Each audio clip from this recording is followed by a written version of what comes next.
Strap in, feel the hum in your hands. This is 4D. Heat on my palms, grip locked, heart racing. Shoes hit the pedal, whole room shaking. Jersey on my back, hat pulled low and blazing. Every turn I take, got the ghosts I'm chasing. 4D in my veins, feel that fire when I play, when I move, when I break, when I bang through the lane. 4D on my skin, when I lose, when I win, I'm alive in the light of the game I'm in. 4D, 4D, 4D, it's different.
Hello again, everyone, for P1 Broadcasting. I am Gary Gatto, and it is race day in Indianapolis once again, and you are looking live at the world's greatest virtual race course, the Indianapolis Motor Speedway, as we are just moments away from letting loose 33 of the fastest sim racers in the world today as they attempt to forever etch their name in the iRacing database as a winner of the Open Indy 500. I'd like to welcome all of you to our race day coverage of the 9 p.m. Eastern sessions time slot for this Friday, May 15th, 2026. Joining me in the booth tonight, he's my broadcast partner for the iRacing INDYCAR Oval Series Tuesday night top split and the Elite Racing League's P1 INDYCAR Championship on Thursdays and the Votive Indy Oval Series on Sundays. He's a winner in the Lionheart level, also a winner in Dark Horse, Votive, and the Elite Racing Leagues with 72 combined iRacing wins. Please welcome Luis Gonzalez Nunez. Luis, good to have you here. Are you nervous like me? Are we ready to do this? I'm really nervous for today. It's really very, very important. Way more nervous like it happened last week on Friday night when the Robin Maleska won the first slot on the Indy Fixed 500. But today's different stuff. We have so many names. It started from Russell, Maleska over here. Also is Omier, Akabuesi, Lindenberg. That's a lot of people who are going to be fighting for the first victory on the Indy 500 this week. Also joining me this week, she has over 50 official iRacing wins. She's one of our co-commentators with Jacob Collins on our Monday and Tuesday night Indy Next broadcast. She's a regular competitor in the iRacing INDYCAR Series, coming off a a podium top split podium finish at the Indy GP road course last week. Please welcome Sophie Connell. Sophie, good to have you here. What kind of strategies are we expecting today? Because a lot of these racers didn't really get a chance to practice on these race sets very much. It was all qualifications all week long for a lot of these drivers.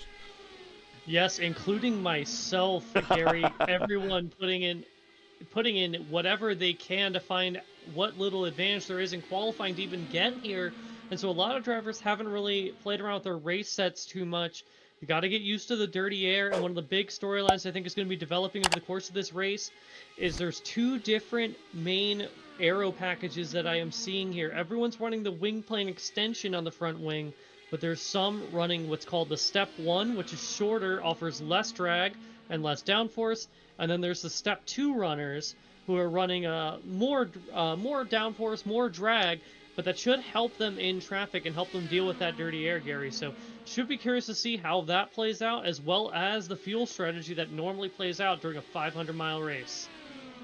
And once again, we'll update you ambient-wise, pretty comfortable, 69 degrees. But the track temp is now starting to creep up there. It is now in the triple digits, 100 degrees on the track temp. And if it does look a little hazy, we are at 82% humidity. So it is a little hazy out there. Wind is out of the west right now at about 6 miles per hour as we see drivers in the warm-up session now, as it has just gone official. So we're getting ready to grid up, practicing those very crucial green flag pit stops, because if it was anything like the fixed 500 a week ago, we had only one caution, and we pretty much then went 190 laps to the end. So green flag pit stops, if anything is like last week, green flag pit stops are going to play a huge role in how this race unfolds. All right, let's get on in here and bring in tonight's starting lineup. Go ahead, Sophie. You have the con. Starting on pole, we have Alexander Russell for Power Slide. The Canadian driver starts on pole alongside his teammate, the King of Indianapolis, Robert Malechka III, and Jason Brophy, former Pro Series driver, on the outside. Jacob Oster, their teammate, starts fourth alongside Hamilton Akaweze, and real-life Indy NXT engineer for Chip Ganassi Racing, Adam Blocker, starting in sixth. Jeff Drake starts seventh alongside Alexis Newsom and Chris Vandenese. Thomas Simon of Hungary starts in 10th, Jaden Munoz in 11th, and Daniel Ferguson in 12th. Rogue Racing's Ty Keela starts 13 alongside Brendan Hyperstar in position 14. Lucas Davila of Argentina starts in 15th. Lucas Lodato in 16th for WSR. Jose El Soria starts in 17th for the Spaniard. Kyle Clenworth, my fellow Marylander, starts in 18th alongside, and then on the next row we got Matt Hollabaugh and Jarrett Corey, both within an alliance between Satellite Racing and Rogue Racing. JT Smeaton of Nexus Racing starts on the outside of that row in 21st. Matthew Mitchum starts in 22nd alongside I5G's Matt Taylor in 23rd. Anthony Estrada of Rogue Racing starts in 24th. James C. Walker, the Canadian, starts 25th alongside Lith Fox in 26th. Finnegan Myers starts 27th, and my former teammate and good friend Anna Klemek of New Zealand starts 28th. Mason Mitchum of Votive Racing starts 29th, and Alex Miller starts 30th. On the last row, we have Mohamed Omir of Indonesia in 31st, Ricky Paz of Mexico in 32nd, and Marco Aurelio Brazil of Paraguay starting a shotgun on the field in 33rd, Gary. As the field not doing three wide starts as on iRacing. That's only kind of for special races and league races. They can set that up, but here official races are going to do 2 wide starts. They're on the north end of the racetrack. We can simulate everything up to the starts, though. Unfortunately, we're going to go 2 wide, but we're going to go off into turn 1, and let's see if everybody can get through this first lap. Keys of the race. It's a marathon, not a sprint. Let's survive the 170, and we're also using the hybrid for the first time. Let's get ready to go racing at Indianapolis. Green flag on the precipice of coming out. It is Alexander Miller and Robert Malechka on the front row. Actually, it's Alexander Miller and Jason Brophy on the front row. Green flag. As Malechka, I think, is starting from pit road. Yes, he is. So far, everyone cleanly through turn number 1. No clue why Malechka would start from the pits. That would kind of put him out behind the draft, make it difficult to fuel save, Gary. So, curious to see if that maybe has some internet issues or maybe forgot to load the right setup. Or maybe he's using this race as a bit of a live fire exercise in preparation for the big open race tomorrow. We'll see. This kind of does act as a live scrimmage. Coming to the completion of lap 1, it is Oster, Russell, and Hamilton Akabuizi in that WSR livery. He's a new driver for them. He's been trying to get his nose into the front, but there goes Alexander Russell to the point. Started on the front row of the PRI Hoosier 500.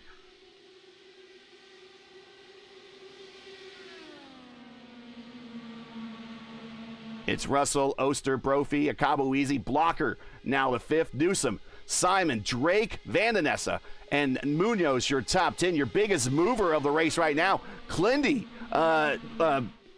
Sophie, Clindy is already up 5 spots. Well, Clendy would be the first to tell you himself that he does not do well in qualifying, but seems to excel in these races. I would expect to see him continue that march through the field. Also up pretty good is your former, is your good friend and a former teammate, Anna Klimek. Anna is up 6 spots as well. Further in the back, Ricky Paz, a driver you know pretty well. The Mexican, he's up 6 spots.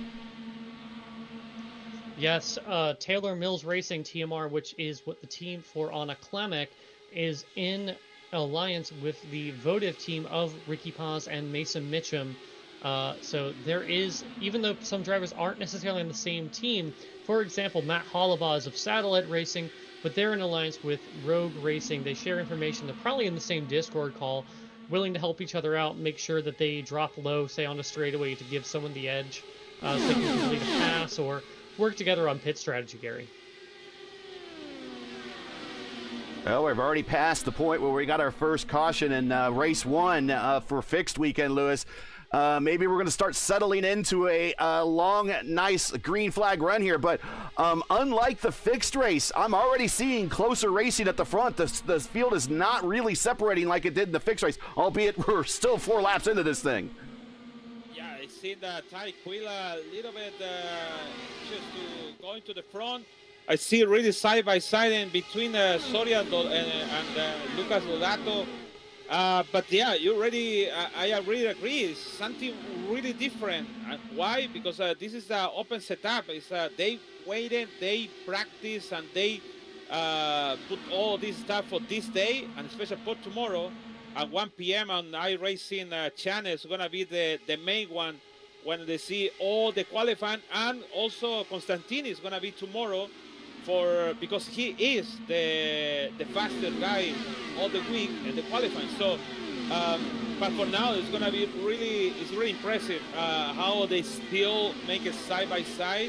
But we have to wait, you know, after lap 20, and when we figure out how it's gonna be the tire for each one. So all the degradation on the tire. Constantini on the pole for the top split race tomorrow with a speed of 4-lap average 234.7, which is about 2 miles per hour faster than what they were able to set in the fixed setup. So with these open setups, they're able to lay down those wings a little bit more, get some extra speed out of these cars. And it should be closer to what you'll see the qualifications for the real Indy 500 tomorrow, which will be happening at the same time as the 1 o'clock race tomorrow. Yes, and currently Alexander Russell making a move to take over the lead from his teammate, Jacob Oster. I would suspect to see a lot of that swapping, Gary, so that way all of those cars can kind of stay on the same fuel strategy. If you're the car out front, you're punching the hole in the air, and that means that you're burning more fuel. As we see now, Oster swapping again. So, one, that helps increase the speed of all those cars throughout the run. They're kind of pulling away from Jason Brophy in third. But also it allows them to kind of save fuel a little bit and maybe run longer. Full burn on fuel, you're running about 27 laps. If you really save it, you can go up to 35, and that can cut out a potential pit stop, Gary. And one of the drivers in this race did that exact same strategy in Lionheart, Lewis. We talked about that. The old Lionheart INDYCAR Series is Alexis Newsom. Managed to cut out one entire stop on that entire race. She just hung back in third place, drafted off P1, P2 as they swapped all race long, and then boom, when that last stint got there, she inherited the lead and ended up winning that race just by stopping one less time than everyone else. Yeah, really was a really surprise that day when everyone have a normal strategy, and she came with one less pit stop. And she won by over the 5 or 3 seconds over the Phil Krause that day.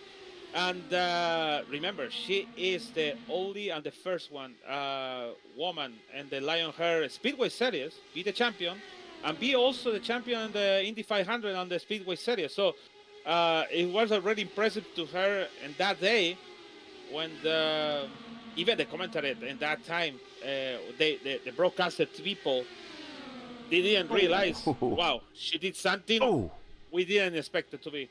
Jeff Drake is currently right now trying to get a pass done on Alexis, and Alexis a little bit of a kiss of the turn 4 exit wall as Akabuizi goes purple that lap with a 224.4. Oh, I see Ricky Pass and Myers touched the wheels each other in turn 1, before turn 1, when approaching for turn 1. It was really close. You know what is happening when the two cars clip the tires in iRacing. They're gonna clip it and they're never gonna release each other. Well, they avoided a little bit of a calamity there as we continue watching this battle in the back. This is Matt Taylor, the master of Richmond in IndyCar. Ricky Paz, the Mexican, who's also a qualifier of the PRI Hoosier 500, has a lot of pace. He is currently up 7 spots, back in 25th right now. Robert Malechka shotgun on the field, but he is catching the group, and he has caught MAB, and Malechka goes purple that lap, a 2:26.1, a full 2 miles per hour faster than the fastest lap of the race already.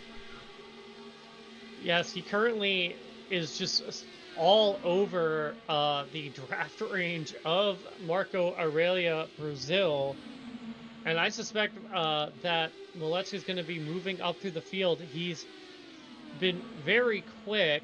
I wonder if there was maybe just an issue where he just loaded the wrong qualifying set, because as we currently see, Anna Klemek is currently making a move into the top 20. She works her way around Matt Hollabaugh for the 19th spot, Gary. So it seems like moves here are taking a little bit longer to set up, but they are possible. Meanwhile, at the front, Power Slide, the Super Squad up at the front occupies spots 1, 2, 3, and 4 on the racetrack. WSR esports team with Hamilton Akabuizi in 5th. Simon, an independent driver, in 6th. I5G driver Alexis Newsom in 7th. Jeff Drake in 8th. Jaden Munoz in 9th. And Chris Vandenessa in 10th. That is your top 10 right now. Ty Quilla in 11th. And Clindy in 12th. Just behind Clindy is Daniel Ferguson. Ferg is in 13th. Lucas Davala is in 14th. Soria has worked his way up 2 spots to 15th. That is your top 15 as they run here, as we are coming up to lap 15 here very shortly. We're at 13 of 200. Thanks for joining us, everybody. We appreciate you being here for the top split broadcast for the 9 p.m. time slot here for the Open Indy 500. We're in the very early stages here. We have not got to first green flag pit stops yet, and knock on wood, we have not had a caution yet. But we have seen a lot of wheel-to-wheel racing, including here's Anna Klemek, another position as she makes on the racetrack in turn 1. Gets around Jarrett Curry, another one of the Rogue Alliance drivers. And she moves up Anna Klemek now, up 10 spots from 28th to 18th, Sophie. Yeah, that is an incredible run through the field. She's currently behind Brendan Lichtenberg, the Hyperstar, probably streaming on Twitch right now, but you should stay right here. So instead of just getting one car, you get every car here on P1 Broadcasting. And Brendan unfortunately got beat out by a little bit of an unorthodox fuel save strategy in the Creators Series Indy 500. He dominated large portions of that race he was like an Andretti. And when I say like an Andretti, is he dominated and he just didn't win, unfortunately. But Brendan is up, actually he's down 3 spots right now in 17th. But we suspect that, and again, Team I5G. I5G stands for the Indy 500 group. This is their bread and butter. This is what they live for, these fixed and open weekends, and this is what they are known for. They come here and they come to Indianapolis, and they don't just show up to the race and race. They show up to the race and win, or be expected to win and contend. So we should see Brendan later in this race, if he can make it that far, as we get into the later stages, as a contender somewhere in the top 10. But he is in 17th spot right now. But up front, there is Alexander Russell and Jacob Oster continuing to work together. And the top 4 have kind of started to pull away from Akabuizi in 5th, as the wall of Power Slide is now currently occupying the top 4 positions on the racetrack, as Jacob Oster gets the position into turns 3 and 4, and he will pick up the lead as Russell and Oster continue to swap at the front. Matthew Mitchum in the number 33, driving for Nexus Esports, the previous lap, really caught the wall hard. It looks like they have some side pod damage. That's going to really hinder their ability as the race goes on, Gary, because that hurts their efficiency, hurts their ability to save fuel, and also just hurts their speed. And his teammate is right in front of him at JT Smeaton with that Nexus Esports squad. And Robert Malechka has now worked his way now inside the top 30 as he gets a beat on Finnegan Myers going into turn 3. And Myers is not letting him have it on the outside. In fact, crowds him a little bit and says, you know what? No, you're going to have to earn this one, Robert Malechka. I don't care if you're the number 1 car. He leaves the bottom open for Malechka. Malechka's going to have a run, but just no draft down the front stretch. Ricky Paz holds his line. He's not going to give any aid to Malechka. I can say that for sure. Here comes Malechka to the inside of Myers one more time. No, and one of the things is Ricky Paz is going a little lower as now Finnegan decides to put Ricky Paz under the gun. And Paz holds tough on the outside, but that gives Malechka the run. And if Malechka's a full charge, we'll see how much he pulls alongside. He's able to get there a little bit into turn number 3, but ultimately has to back out of it. Dirty air. Yeah, exactly. It's the dirty air. And one of the things I want to highlight here, if you look at the front wing of Malechka, that little tab at the edges of that wing, that is the step 1. Meanwhile, the car he's trying to pass, the 4 car of Myers, has the step 2. Myers has way more downforce. Malechka nearly collects him. Malechka had to roll out of it and pray that Myers and his racecraft can avoid that, and Myers gets the spot. But Malechka, we don't see Malechka having this much trouble trying to pass someone, but he goes to the inside here in 3, and he sends it. But he's going to have the dirty air from Paz. Can he get pulled through? Still there, and he clears in the short chute. Now he's up to 26th position for Robert Malechka, who started from pit road, but he is the number 1 car. He would have started on the pole for this race if he did not start from pit road. Yeah, and immediately he's putting Ricky Paz under the gun as well. Oh, look at this run. He ran higher in that corner, Gary, to get clean air and then cut low and nearly collects Paz as they come off the corner. Paz not letting him go, though. He's in the draft, but he chooses just to wait. One of the things I'd be thinking about is Matt Taylor and that i5 machine, the number 11, just up ahead of them, was pulling out a little bit of a gap. The more you fight, the more you struggle. As Taylor's going into pits. Early pit stop, right when the window comes open. That is a very early pit stop, Gary. I mean, he's going to be hoping that this race stays green, because maybe he'll come out, even though he'll be a lap down, Gary, he might have a bunch of drafting help. He'll have fresher tires. If the degradation is really bad, he can maybe pull ahead and really start to make some inroads that way, rather than trying to do it the hard way. So, Lewis, Matt Taylor, very savvy driver. We've seen him in the top split broadcast on Tuesday night. It's going off script, and he seems to be the only car that is doing that right now as he goes down the lap. Yeah, actually, really weird. I really agree with that. Really weird. And also, super early, 21 laps. He did in the box 7.8 on the box. So, it's like a Brandon Trost strategy. So he coming before to see what kind of thing he can pick on the end. So he decided on the end, in the last moment. Looked like he almost lost the control on the car, but he did a good job. So let's see if it's this. He hit the wall on turn 4. Matt Taylor. That's a big damage on the side pod and on the Matt Taylor. Unfortunately for him, you don't want that damage because we still. That is a big lick. You're right. Yeah, so I think new tires, new everything. He needs to set up again with 178 to go. Yeah, and some of that damage isn't going to be repairable, Lewis, because it's floor damage, and you can't get a new floor on pit road. I know. I hope we can have that repair, but unfortunately, nope. It is what it is. Back up at the front, it's still the Great Wall of Power Slide, as the community would call it. Russell and Oster out front swapping positions, and then Brophy and Blocker watching from third and fourth, while Akabueze sits about a second adrift in fifth. And we'll ride with the Robbie Gordon cam on Hamilton's car. Hamilton, a winner here in the past in fixed 500 competition. He also won the Elite Racing League's Indy 500 a year ago. He started in 28th position for that particular race and won that race in a caution-free 500.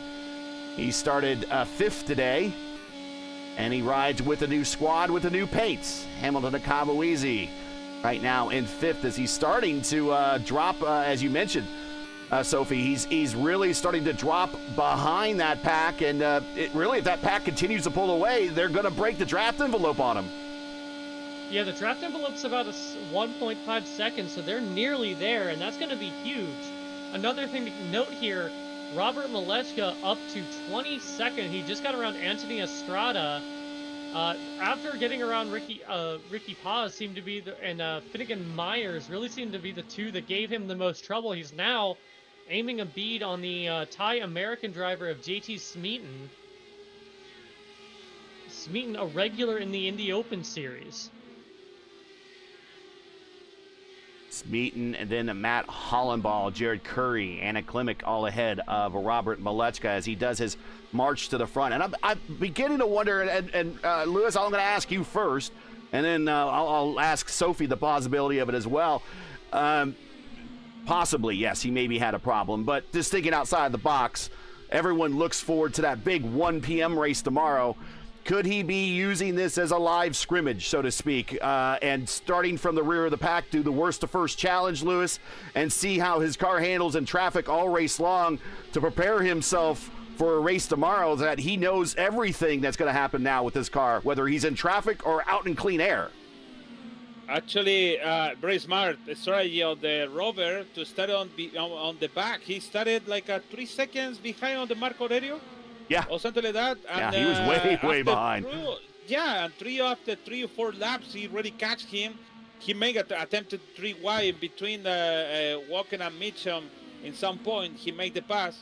And but I think it's a good strategy for tomorrow, just in case something happened and could be pulled back. But I think his setup, it is really strong with 27 laps in his team. The first round of pit stops should be coming up anytime, Sophie. I wonder who's going to be the first takers. I would imagine it's going to be Oster or Russell with the way that they've been leading out front.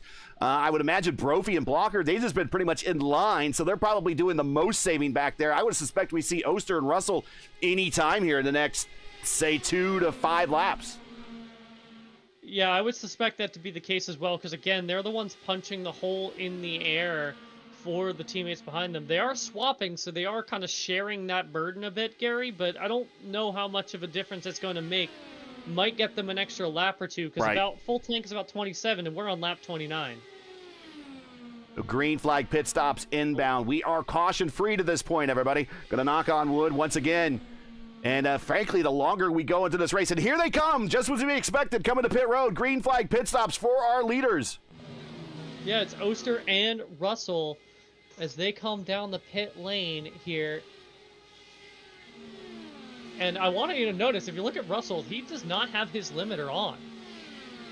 Neither does Oster. So they're doing this the hard way. Yeah, he does not. He slides through his spot, but he gets to his marks. But yeah, you do not see on the dash that he's on the limiter at all on his pie dash. Malechka is also in, and that's not a total surprise, Gary, because he spent so much of that race out on his own, chasing down the tail of the field. Definitely burned up a lot of fuel doing that, and so he's going to have to come in early than he probably would like to. Full run is about Alexander Miller has a meatball flag. Oh, I have a contact in exit on the turn 1. Very hard, so he must to come into the pit to serve that flag. Let's see this again as he's coming down the main straight as he smacks the turn one wall. Kind of narrows that narrows the wide body out a little bit, but it's not going to allow him to go faster this time as he just kind of misses the whole apex there. He gets to the white line, but you see him out in the gray already, and bam, just like kind of Jay Howard back in 2017 or so, smacks the wall, but instead of coming off it and collecting Scotty Dixon, he keeps it up there, but very reminiscent, just getting up into the gray and smacking the turn one exit wall as we have a whole bunch of people on pit road right now. We see Anna Klimek on pit road. We see Ty Quilla on pit road. We see Vandenessa on pit road. We see Brendan Lichtenberg on pit road. As well as Hamilton Ecoboise. He's coming out of pit lane. Notice a lot of them are holding in the clutch pedal to try and build the revs. The engine in this car gets almost all of its power band towards the end of the rev range, Gary. So if you launch without doing that, you're really the engine's kind of bogged down. You don't get as much power out of it. So a lot of drivers like to, if they have a clutch pedal or a clutch paddle, hold that clutch in to try and get the revs up to launch faster. Brophy, Alexis Newsom on pit road. Also Simon on pit road. Scheduled stops here at lap 33. Let's get, I guess we can see who's going long, and the one that's going the longest right now, or one of the longest, is Adam Blocker. He's currently coming to pit road right now, and he might give the lead over to Jeff Drake. No, Jeff Drake's coming in. Does Ferg make the turn to pit road? Does he stay out for one extra lap? Ferg is going to go extra long. Lodato, his teammate, comes to pit road. Jared Curry stays out long. Matt Hollenball comes to pit road. Mason Mitchum is coming to pit road. So looks like Ferg and Curry are going the longest with fuel save. Yeah, again, it looks like they're going to the full extent. You need to hit about 2 liters per lap to make the full 35 laps, Gary. It's a 70-liter tank, so a definite big stretch from Jarrett Corey, but that can really come back to you in the end in a race like this. Finally, somebody speaking liters. Thank you.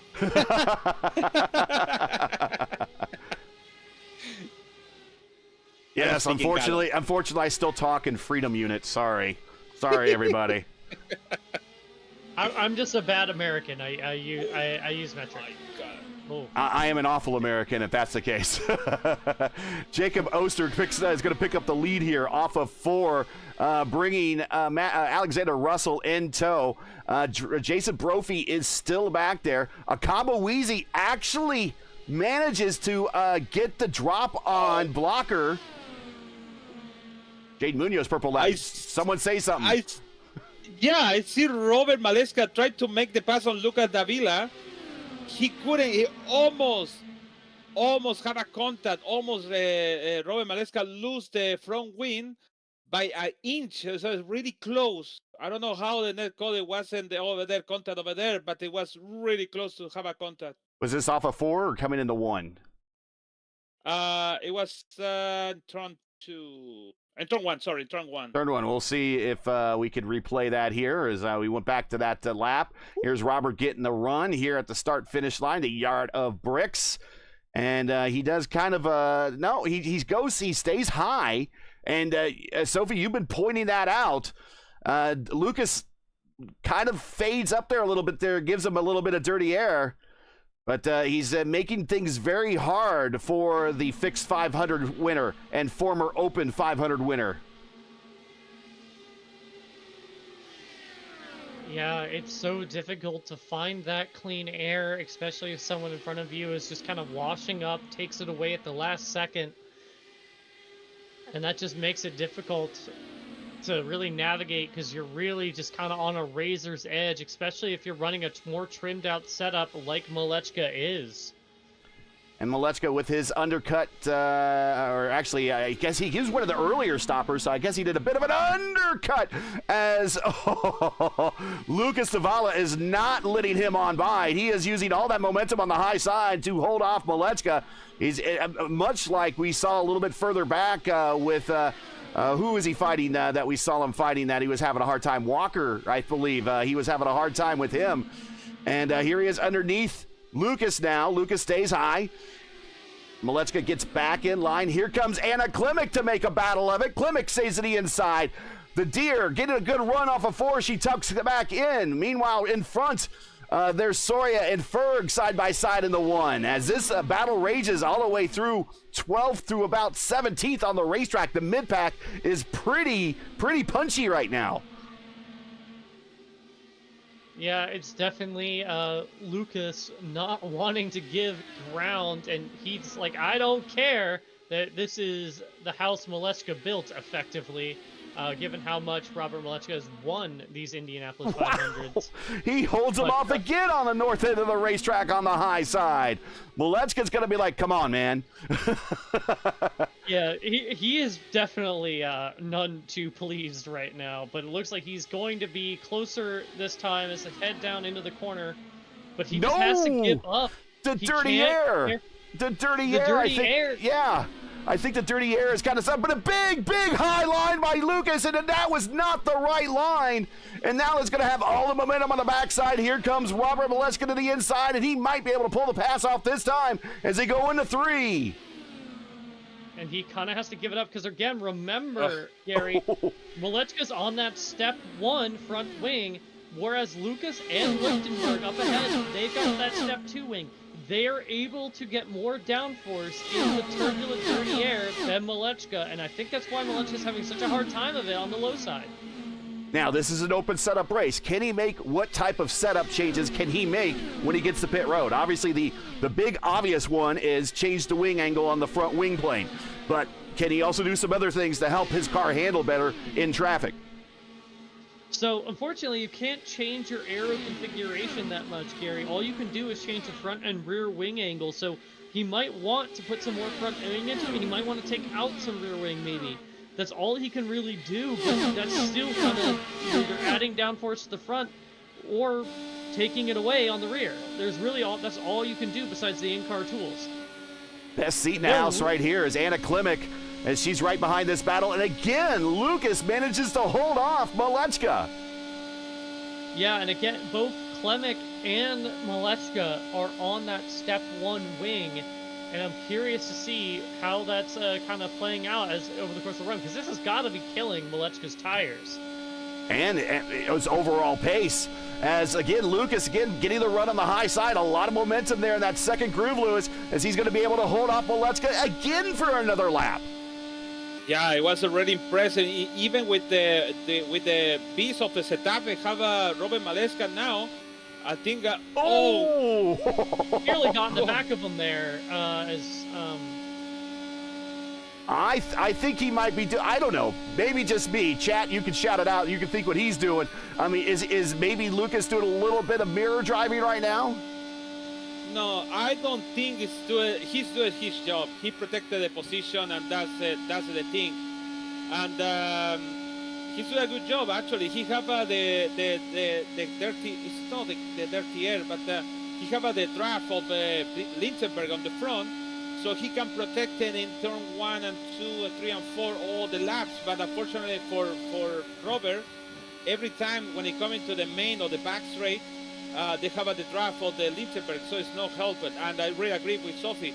He kill the tires every time he's coming to try to pass Lucas. Is killed the tires, and he just in the 13 laps in the scene. Oh, look how close they get on that camera shot, and he passes him.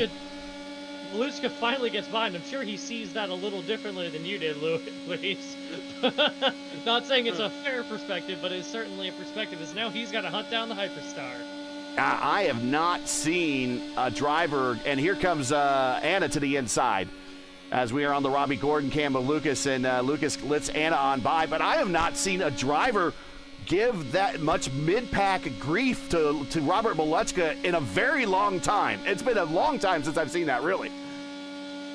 No, and I wonder if that's just kind of a byproduct of the tire model. That's something that's been kind of grumbled about in the IndyCar community, both on the road and oval side, that like it's just there really isn't much fall off.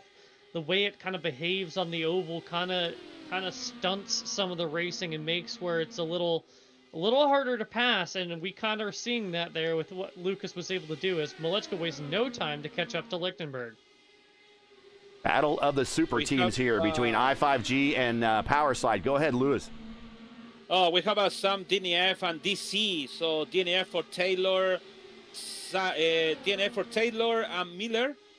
DC by Mason Mitchell and Thomas Simon is out. And I think Jared Curry meatball flag. Jared Curry, yes. It is. Yeah, Curry, it looks like he pancaked the left side of that Rogue Racing machine. Curry, current defending Indy Next Road Series champion, and has won in the Indy Next Oval Series, Gary. So he's not unfamiliar with the oval side of things, but not the night he would like.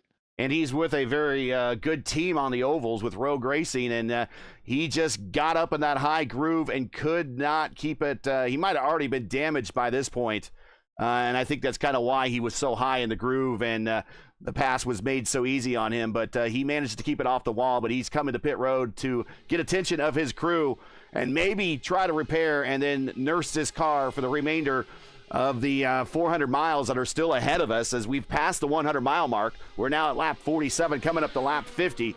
Giving you your lap 50 update here is Oster, Russell swapping the lead continuously now up front. Brophy in third, Blocker in fourth. Blocker got back around Hamilton and Kabawizi. Hamilton got the drop on Adam at the first round of pit stops, but Blocker gets the position back. Jaden Munoz up 5 spots to sixth. Alexis Newsom in seventh. Chris Vandenessa in 8th, Jeff Drake in 9th, Ty Quilla has worked his way up inside the top 10, Clindy just on the verge of the top 10 in 11th. Yes, and that's exactly what we would expect. Clendy and Ty Quilla were the big movers during the Hoosier 500, the big League 500 that happens at the end of the year. Gary, and both of those drivers were drivers on the move, even though they did not necessarily qualify the best. And which tells you they have a good race setup underneath those cars. Have been doing a lot of race practice. Some of these drivers, and I mean, we were talking about this in the pre-race, Sophie. Some of these drivers have done nothing but qual runs. They have not practiced racing at all. No, and I wonder if that's to do with some of the early retirements from the likes of Matt Taylor, Alex Miller. A lot of them were putting all the effort into their quality efforts to make this race. 3 wide, Robert Malechka gets a 2-for-1 and passes Soria and Ferguson on the straightaway, going into 1 and move Malechka now up into the top 15. He's now in the 12th spot, all the way from the back.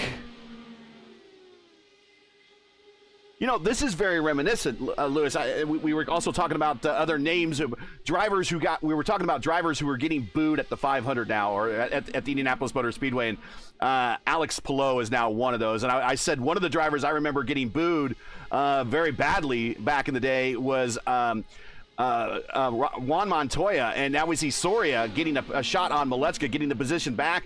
But this march from the rear to the front is very reminiscent of the 2015 Montoya race when he won that 500. Remember, he got damage on an early caution. I think someone got into the back of him on those DW12 cars they had, and it broke one of his bumper pods on the back of his car, and he had to come to pit road and start all the way in the back, which at the time was about 30, because I think at 30th, I think they had 3 cars retired, and he had to drive all the way up and, of course, won that race. But this is very reminiscent of Juan Montoya's run in 2015 that we're seeing with Robert Malechka from the back now to the mid-pack as we are just past 50 laps. Yeah, actually, go ahead. Oh, sorry. Yeah, I think it's really impressive, to be honest, the way Roberts came to the back, and now it's in position 13. And about the boost, it's like, well, you know, I think the league, it's actually not the league, actually the championship, the INDYCAR wants something different and don't see Alex Palou every time winner. It's always happened everywhere. It's happening in MotoGP. It's happening in Formula One. It's happening in NASCAR. It's happening now. It's happening in INDYCAR. It is normal. Even it's happening in the Sport Car Championship, the IMSA, and everywhere. Sorry, Alexis Newsom almost washed up into the wall as she got passed by Chris Vandenessa, and this is a battle for 7th spot on the racetrack.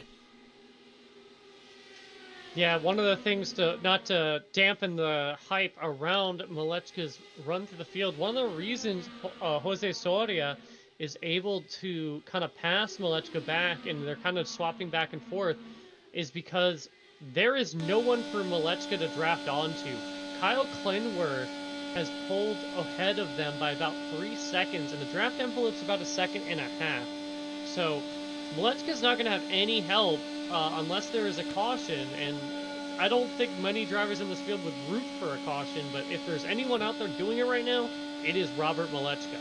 Well, I think now Robert and Soria, with the way that Soria made that pass going into 1, and how Robert now is in the draft and he's getting a big run, he's going to take a look going into 3. I think they've made the nonverbal commitment to work with one another and help try to run down that gap between themselves and the next position up at 11th, which is Clindy. And you're right, they're about 3 seconds behind that battle in front of them. Yeah, they're going to have to work together to make that happen. Just behind them is Daniel Ferguson, and if Ferguson gets too close, he could potentially play a spoiler and kind of ruin that plan.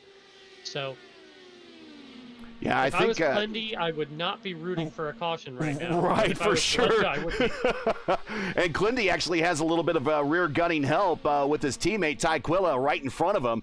These are 2 team cars with Rogue Racing in 10th and 11th. And so the last thing they really want to see is Robert Malechka getting into their neighborhood, as that's a bit of a 5-car battle led by Alexis Newsom, then Van den Nessa.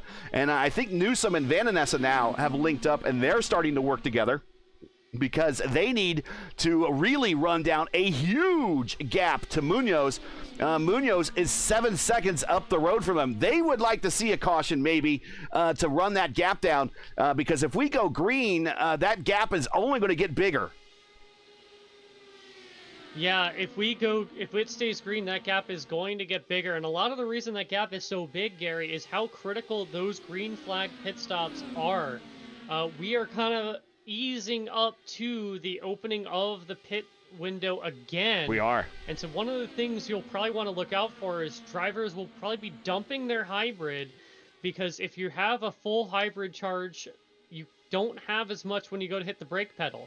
The braking system uses the kinetic energy of the braking system to recharge the batteries, and so that actually helps slow the car down further.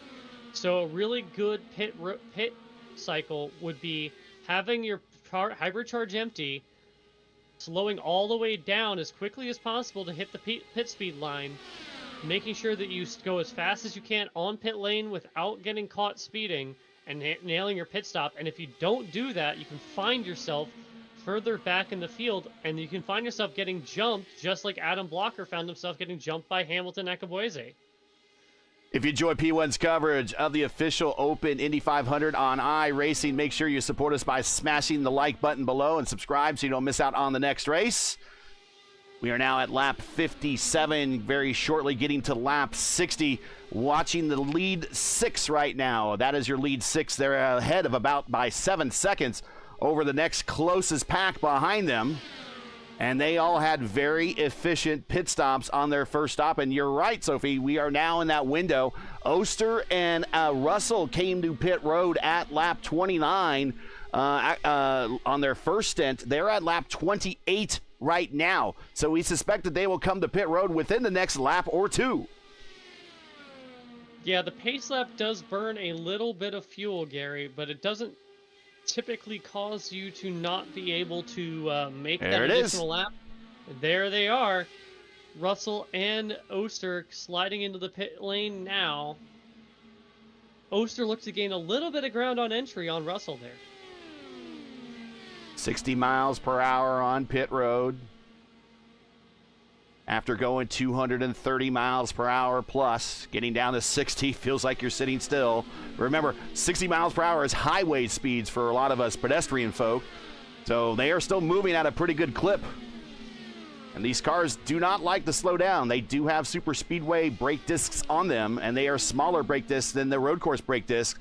And they leave their boxes exactly at the same time. And they're back underway with pit stop number 2. As we have seen nothing but green flag racing up to this point. Jason Brophy now picks up the lead of this race. Right behind him is Adam Blocker. So it looks like Power Slide has maybe gone, I call it casting a wide net, is making sure all bases are covered here. Using two strategies, a short strategy and a longer strategy. And it looks like Brophy and Blocker, two of the older drivers on the team, are going more for the longer strategy, Sophie, while the younger drivers up front of Oster and Russell, they seem to be wanting to be the hares in this race and just kind of want to run away with it. But as a result of running away, they have to come to pit road a lot sooner than everyone else. Yes, and what that'll ultimately mean is potentially they have to make a pit stop that another driver who saved more fuel might not have to make, or Robert to pits. Or yes, they'll be in the pit a lot shorter because the car you don't need to fill up the fuel tank as much. Van Nessa, Robert Malechka, pit road, second stop. So we'll see if Malechka can maybe make a little strategy here, do a shorter fill, do something to try to run down that group in front of a Van Nessa. Cockeye in the box, but he still manages to hit the marks.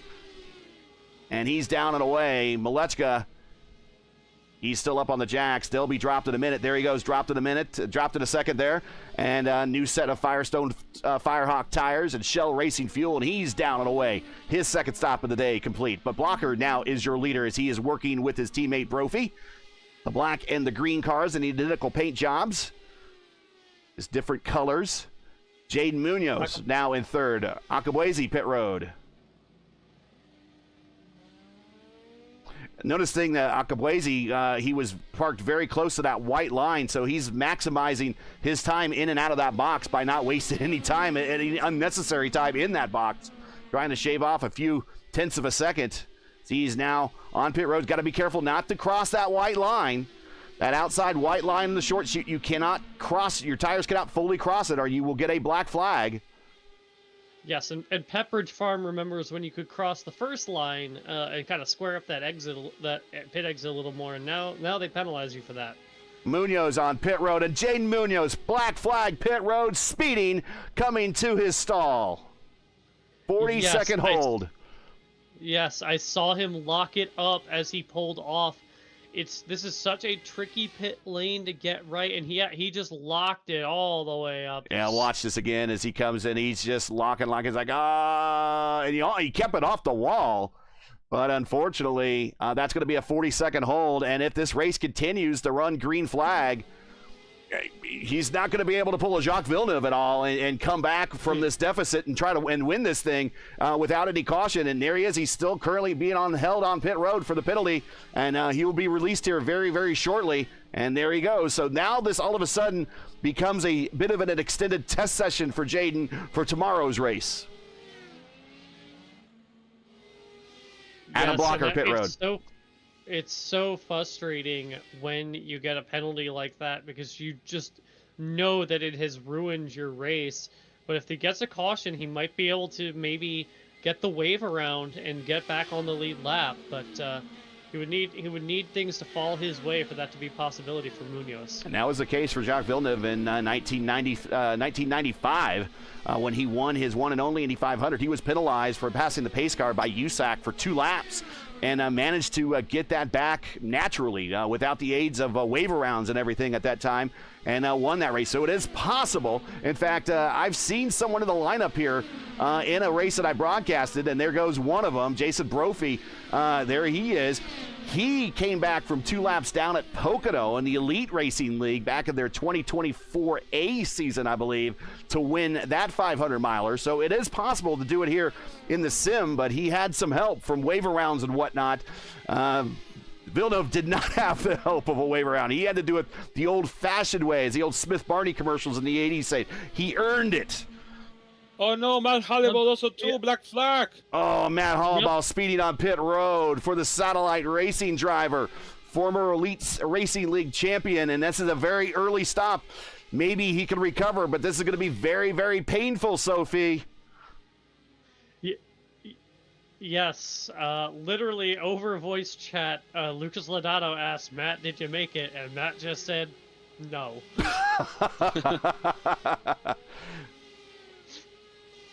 Have you So ever had one of those Max- situations, Sophie, while you're in the race, when you're racing someone, they're coming with someone in the pit road, you just know that they were speeding? Oh, all the time. I personally try not to focus on chat while I race, so I've never asked, but there has been times where I look and just go, well, I'm glad I'm not them. Your leader now is Jeff Drake as we wait for him to come to pit road. He is 33 laps into this stint, and he makes that turn off of turn 4 down to pit road.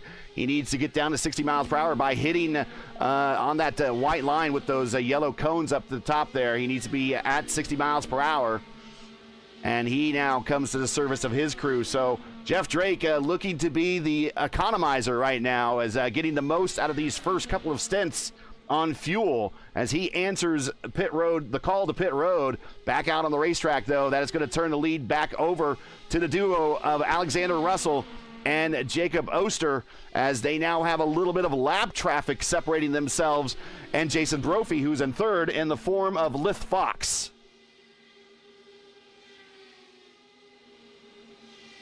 Yeah, this is going to be really critical for the likes of Russell and Oster to kind of put some of those lap cars away early, because they do have a kind of a pack just ahead of them.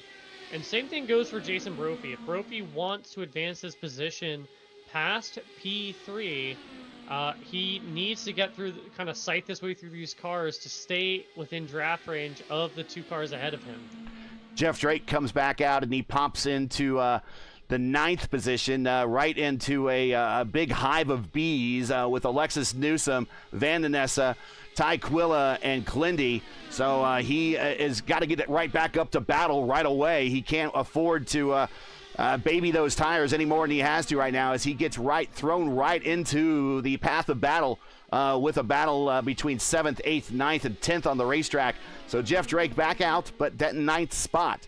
But current leader is Malechka, and at about lap 70, it's about a good time to run down the field and give you a good once through. And everybody, if you have a favorite out there, shout them out in chat. Blocker, purple lap that time by 2:26.8 in the draft behind Jason Brophy. But your leader right now, and starting to put a little distance between himself and Jacob Oster, is Alexander Russell. Remember, Alexander Russell started on the front row and his debut race, or one of his debut races for Power Slide Racing, in the PRI Hoosier 500 in December, and he smashed the wall, and he hit him very hard, and he was forgiven, but he's got to have some damage. Yeah, he was forgiven from having terminal damage. I saw the wheel flopping, but then iRacing forgave him, and immediately Oster is going to pounce.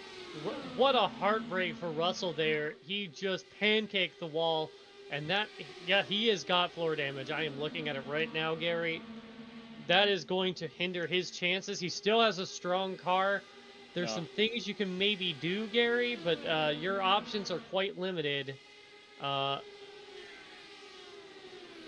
you can see if you focus on that edge of the floor just below the side pod, you'll see it bent up. And if you go to a car like Jason Brophy's that's clean, it's just flat. Now, let me ask you, from a driver perspective, was that caused by the dirty air in front of him? He hasn't been racing it a lot in dirty air. He's now encountering lap traffic. Was it because of that, or was it a momentary lapse? It happens to all of us. We're what I call the dog days of the race, the dog laps of the race. We're in the middle of the race.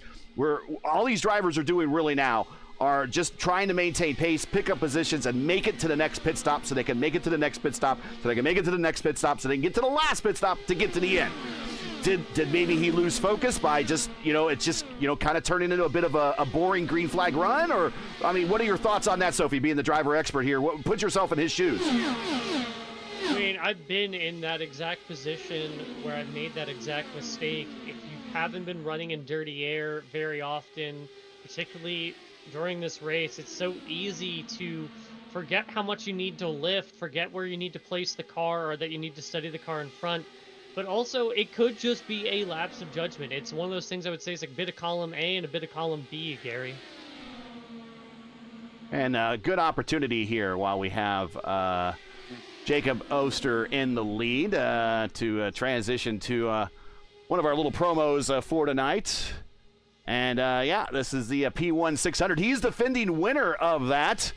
As, well, actually, we get a battle for the lead, but P1 Broadcasting is excited to announce the second running of the P1 600, a crown jewel level event exclusively for the iRacing INDYCAR community. It's a 600-kilometer, 186-lap battle at Michigan International Speedway on June 13th, 2026. It's an all-star driver roster. The iRacing INDYCAR community, a lot of the same drivers you see here today, will take the grid. They'll be competing for over $300 in prizes, so stay tuned to the P1 channel, the P1 Discord, or the iRacing INDYCAR community Discord servers for more details and entry applications. June 13th of Michigan will once again be a race to remember, and Jacob Oster is your winner of that race a year ago. As we see him going into, and he just sends it to the inside there over, that is Walker and Paz. Walker and Omir, I believe. Oh, Walker and Omir, that's right. Walker's in a very similar looking car to Paz, my mistake. Here's a battle for position a little bit further back with Blocker getting a bead on Brophy, but not able to pull off the pass.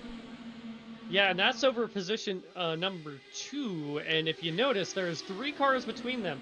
Yeah. Oster has now got 3 lap cars between them, and Walker might be thinking maybe I can get my lap back if there's a yellow, which we've seen some cars kind of smack the wall. Not enough to bring out a yellow.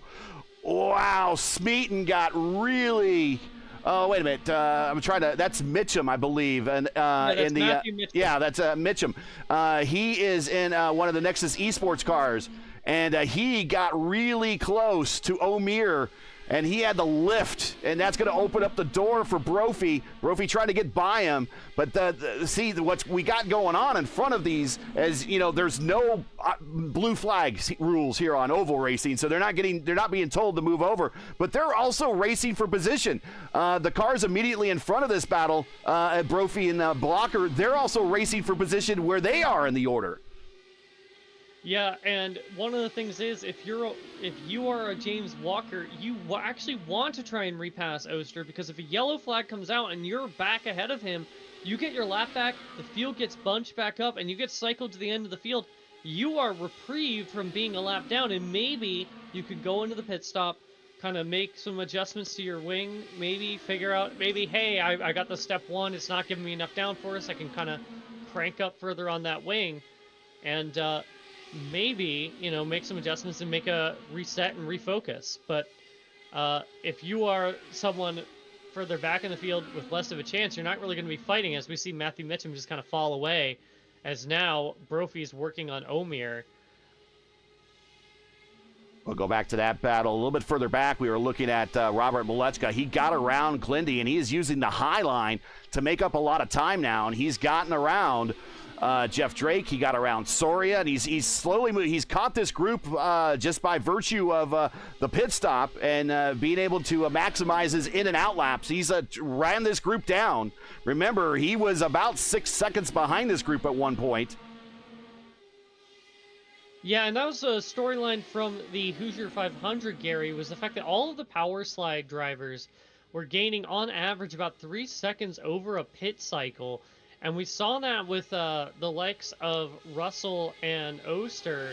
So if you use the native pit limiter that comes in the car, it actually kind of runs like 1 kilometer an hour under the pit speed limit. So if you can, program something or find a way to have really good throttle control, you can keep the car exactly on the actual pit speed limit as is in iRacing, and kind of gain on those who otherwise would be using that limiter. Van Nessa had to keep it really high, wide, and fancy coming off a 3 into the short chute, as he gave a lot of room to the inside of Alexis Newsom, and they managed to keep it off the wall and keep it still green. But, man, Van Nessa went way up in the gray.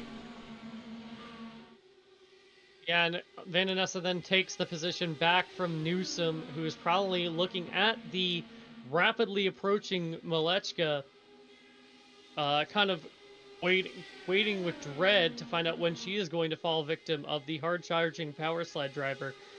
But to kind of get back to the what we were talking about earlier, Gary, that's where a lot of that time for Malechka is coming from. It's coming from the pit cycle. He's able to go down the pit lane faster while staying within the legal limit. He hits his marks, which is the part that's definitely what you need to do skill-wise. And he definitely is taking as much of an advantage on the entry as possible, making sure he's taking full advantage of the hybrid, making sure that he is pushing that braking zone as far as possible. And that's something that comes with practice and experience. And it's nothing against the rules either. There's nothing against the rules. Nothing against the rules. Nothing against the rules. You don't have to use the native pit road speed limiter or rev limiter in the car. If you could figure out how to keep it under 60 miles per hour or right at 60 miles per hour, but you're right. When you're on the rev limiter, you're just a tick slow. It's like there used to be a little bit of a hack that people would do. Lewis, you know what I'm talking about. You would shift gears, first gear, second gear, first gear, second gear. That still works, Gary. That is my trick, Gary. There's no pitroad.exe hack out there. No, there is. No, there is not. And speaking of, Jason Brophy now taking over the lead from Jacob Oster. Adam Blocker still watching from third. So even after Russell has kind of fallen down the order after that hard contact in the wall, Powerslide still out front, still doing what it can, but Russell has lost his teammates now. He is well behind them, struggling in traffic, and he's going to fall victim to Hamilton Akabueze very shortly.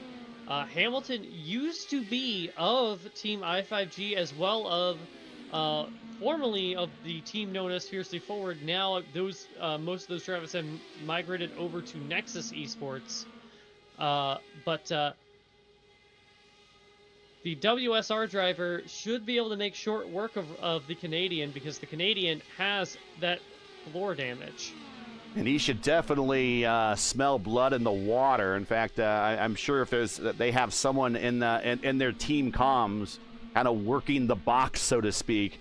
You could have, again, that's not against the rules either. You could have someone helping you with data and help with spotting, but someone has surely probably told him that Russell may be wounded, and if that's the case, to be cautious when you get around them, because that car, I'm willing to bet if Russell is wounded a little bit, the handling of his car is off. He's maybe had to adjust it and maybe throw some different, not just the weight jacker, Sophie, but he's probably even had to go to the anti-roll bar. And you don't adjust the anti-roll bars very much during the race, only for major adjustments.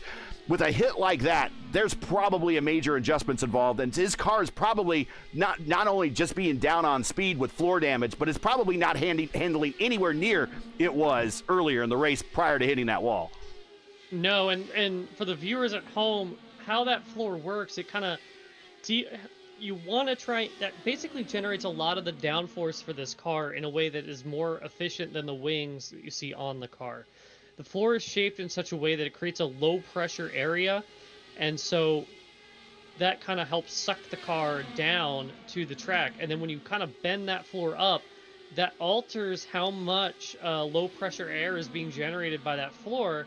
And so Russell's kind of going to be down on downforce, and so he's probably going to have to do things with his tools, like going up on what we call the weight jacker, which kind of shifts the way the weight sits in the car by raising and lowering the right rear of the car.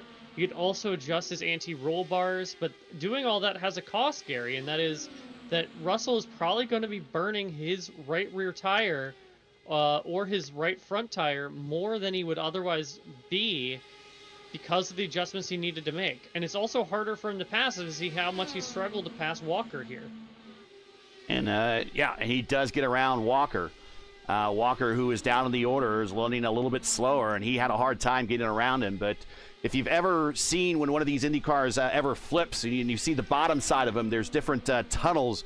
I believe it's called the Bernoulli principle, which is how air will work its way through the car, create high pressure and low pressure zones, and that helps suck the car to the tarmac. It actually, and I think we even saw Mythbusters do a myth on this one time, that can an Indy car actually race upside down? And there is enough downforce being produced by these cars that exceeds the weight of these cars And you can, if it was possible, to do like a Hot Wheels track, and you could race these things upside down. And that's kind of what he's talking about with the floor damage. If you're not getting that proper suction because of the tunnels being damaged, the car is nowhere handling nearly correctly.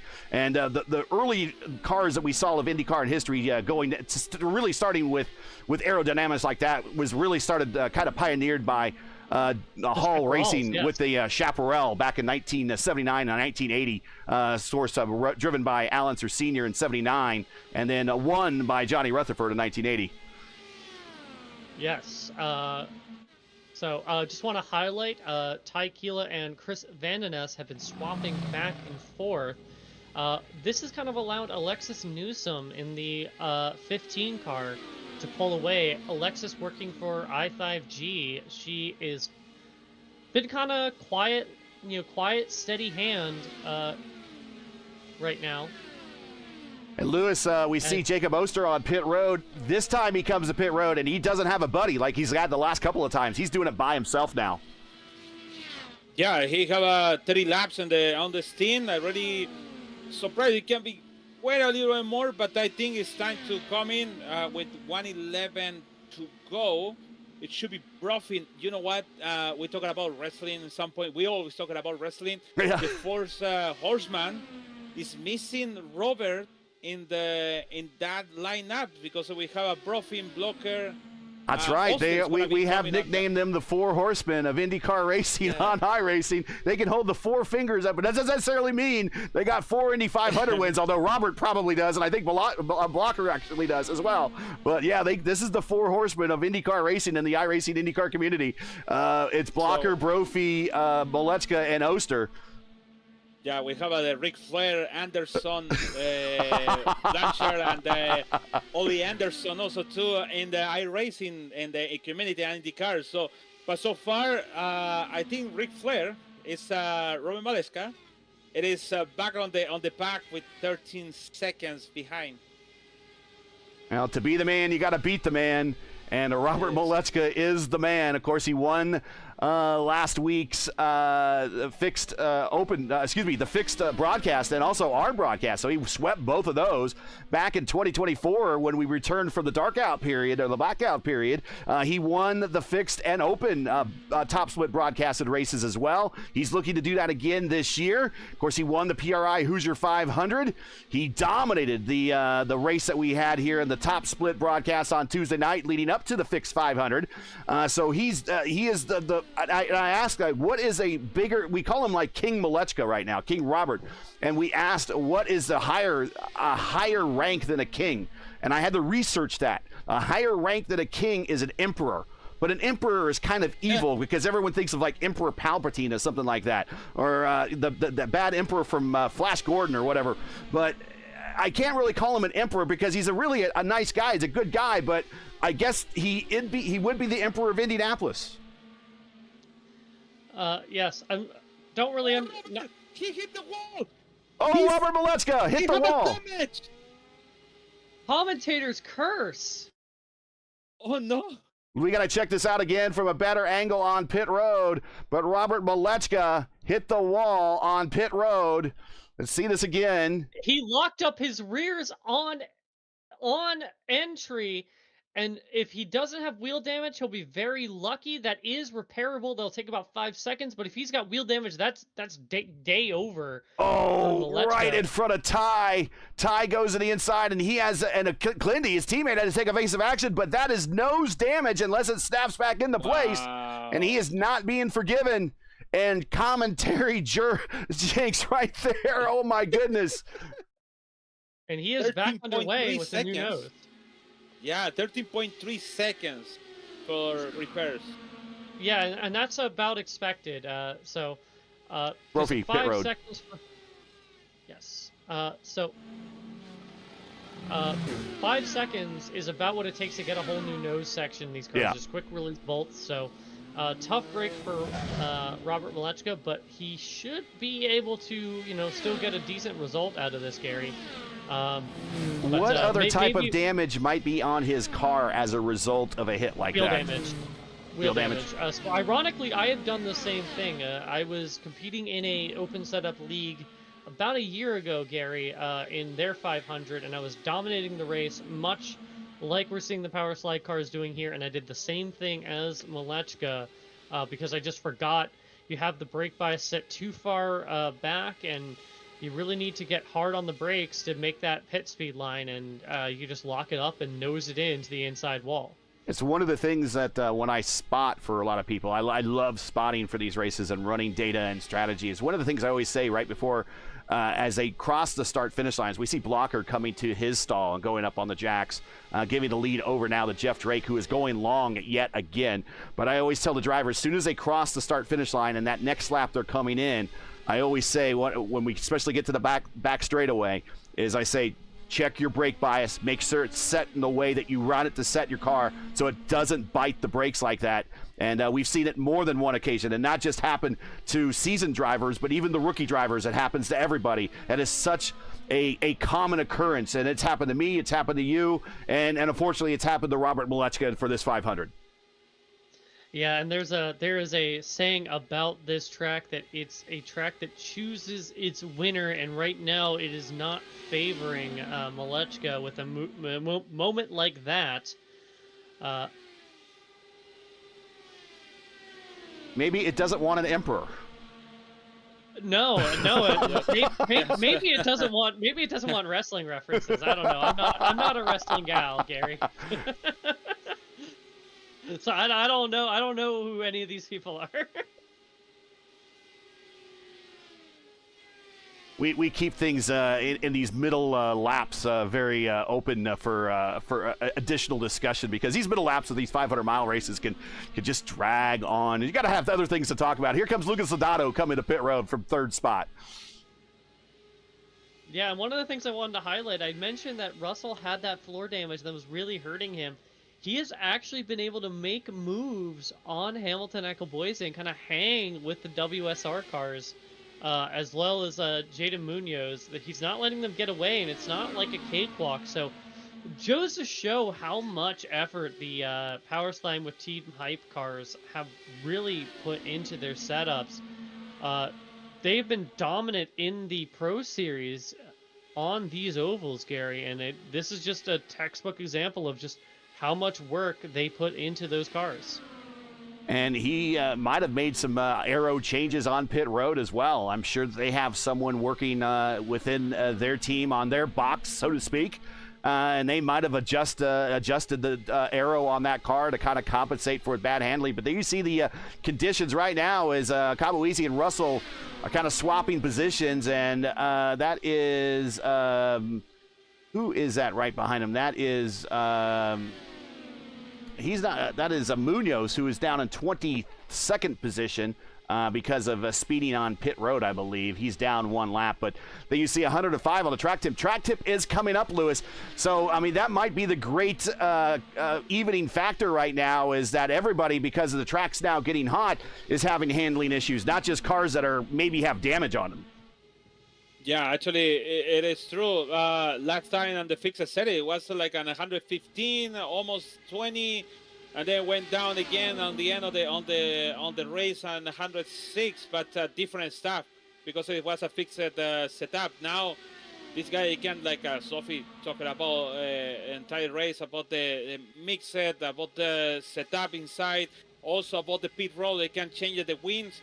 And I think it's according about the temperature they have at the track. They can change it, and they can figure out. I think it's too low, too high. Let's put it a little bit low to about for the tires, also for the temperature on the track. So I really think for the show. I always said this, always for the show, and also all for Robert. Come back to the action again. A yellow flag in the 50 to go, like it happened in the leagues, in the lead racing. 50 to go, yellow flag. It could be have a short time for everyone, but sure, Oster. 3 wide for the lead. Brophy to go on the inside of Oster, and then Anthony Estrada was just kind of on the outside as they all kind of go to lap him. scary moment there. Sorry to interrupt. Yeah, El Patron, Antonio Estrada, who is on my Saturday coverage for the IIS. He's in the booth with me. He did what he had to do. He just held his line and had to remain predictable. But man, what a Herculean effort there by the Mexican, because he had all the leaders. Every single one of them was around him as Jeff Drake came to pit road. It wasn't in the dirty part of the track. He a little bit looked like loose on between the corner, but good handle for Antonio. And you can join me in the booth next Saturday, 2 p.m. Eastern time, with El Patron and Ryan Skywalker as we bring you the IIS Saturday Top Split. That's the INDYCAR iRacing Series, the series that mirrors the real-world NTT INDYCAR Series on iRacing. They will have their Indianapolis race, and it's an Indianapolis 500K, 125 laps here at the Brickyard next Saturday, 2 p.m. Eastern time. Join us, why don't you, right here on P1. You like to subscribe to the channel, and you're watching from the iRacing feed, there you go. Just shoot that QR code, and you can subscribe to our channel. We carry a lot of the INDYCAR races on behalf of iRacing and the INDYCAR community. Monday night, Indy Open Top Split. Tuesday night, Indy Oval Top Split. And the IIS on Saturdays. So join us over on P1. Where we know what Indy means. Trust us, that is our bread and butter. INDYCAR racing, that's what we do here on P1. We are just past the halfway point. We did see Jeff Drake come to pit road. He is now popped back out. He is in the 10th position.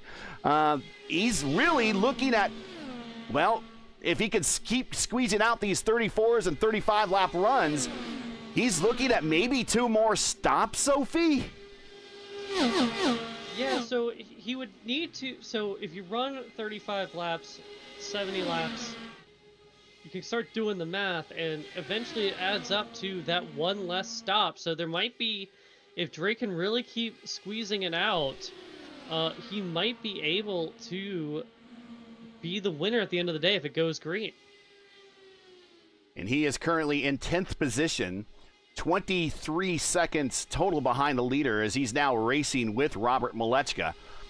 I was going to say at one point we were going to try to go through the field, and some things changed that.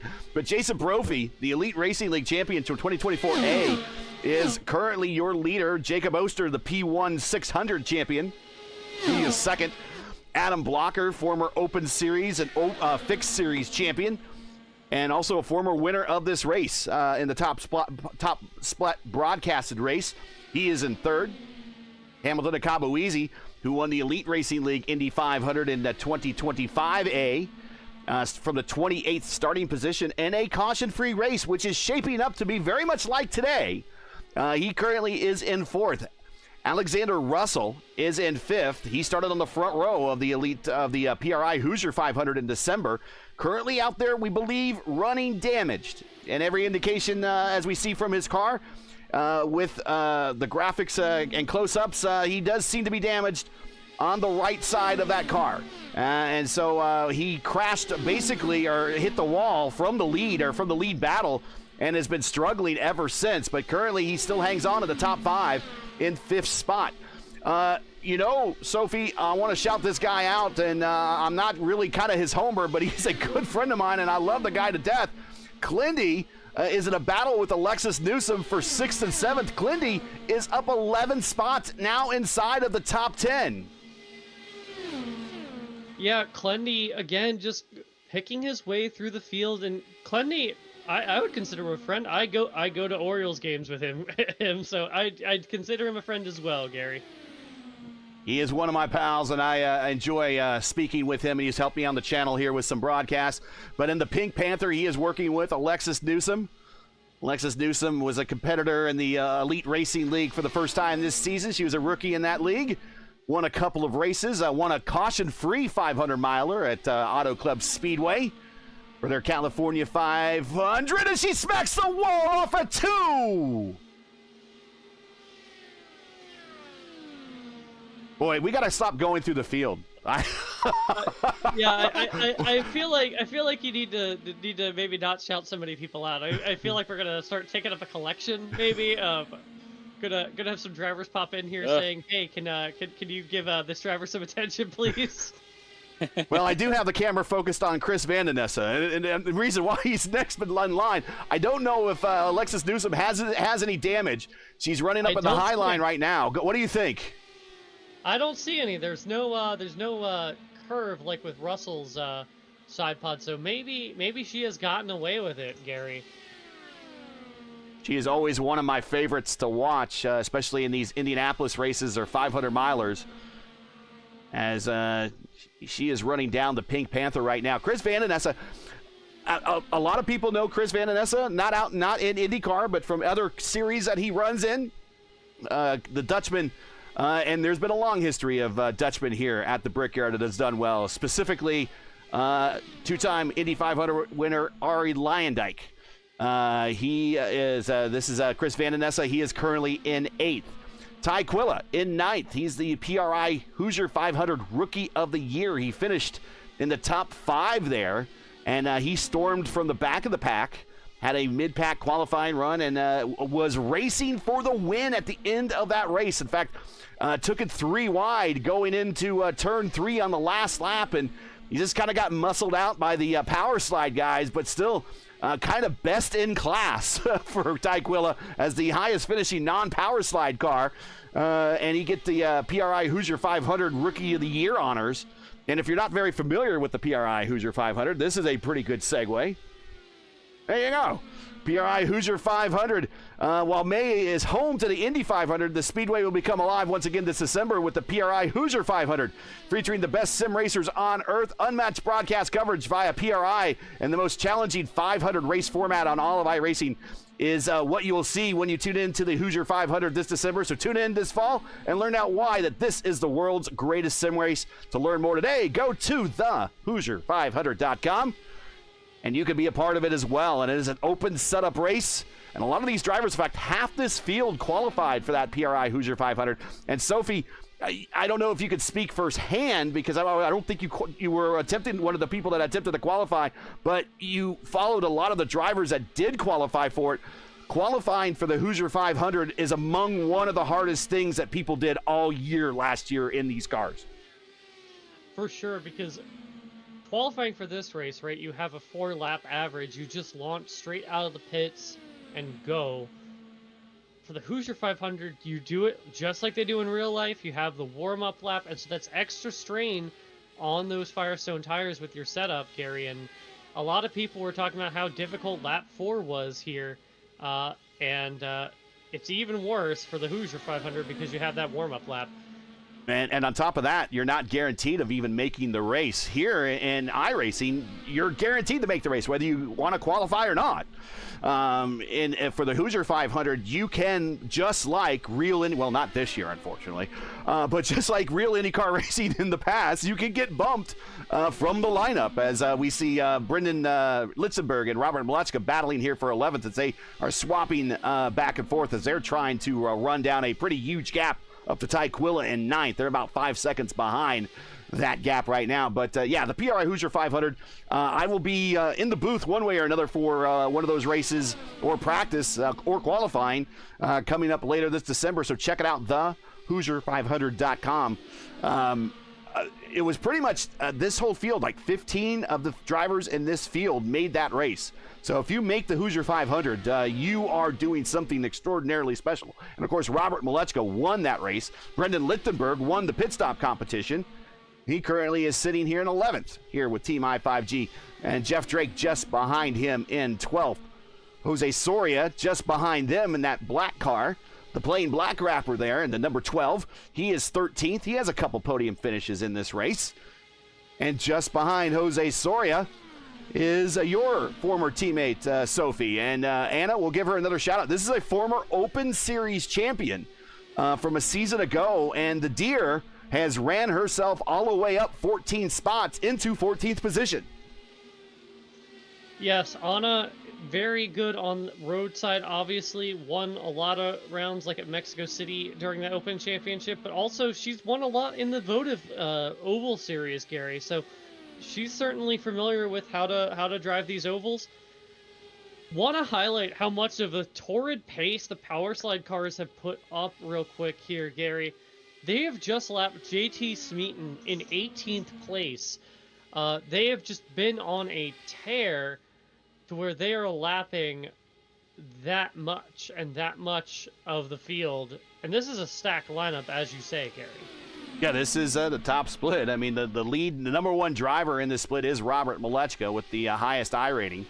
Of course, he's a former Pro Series driver as, Smeaton got real smitten with the turn 2 exit wall there.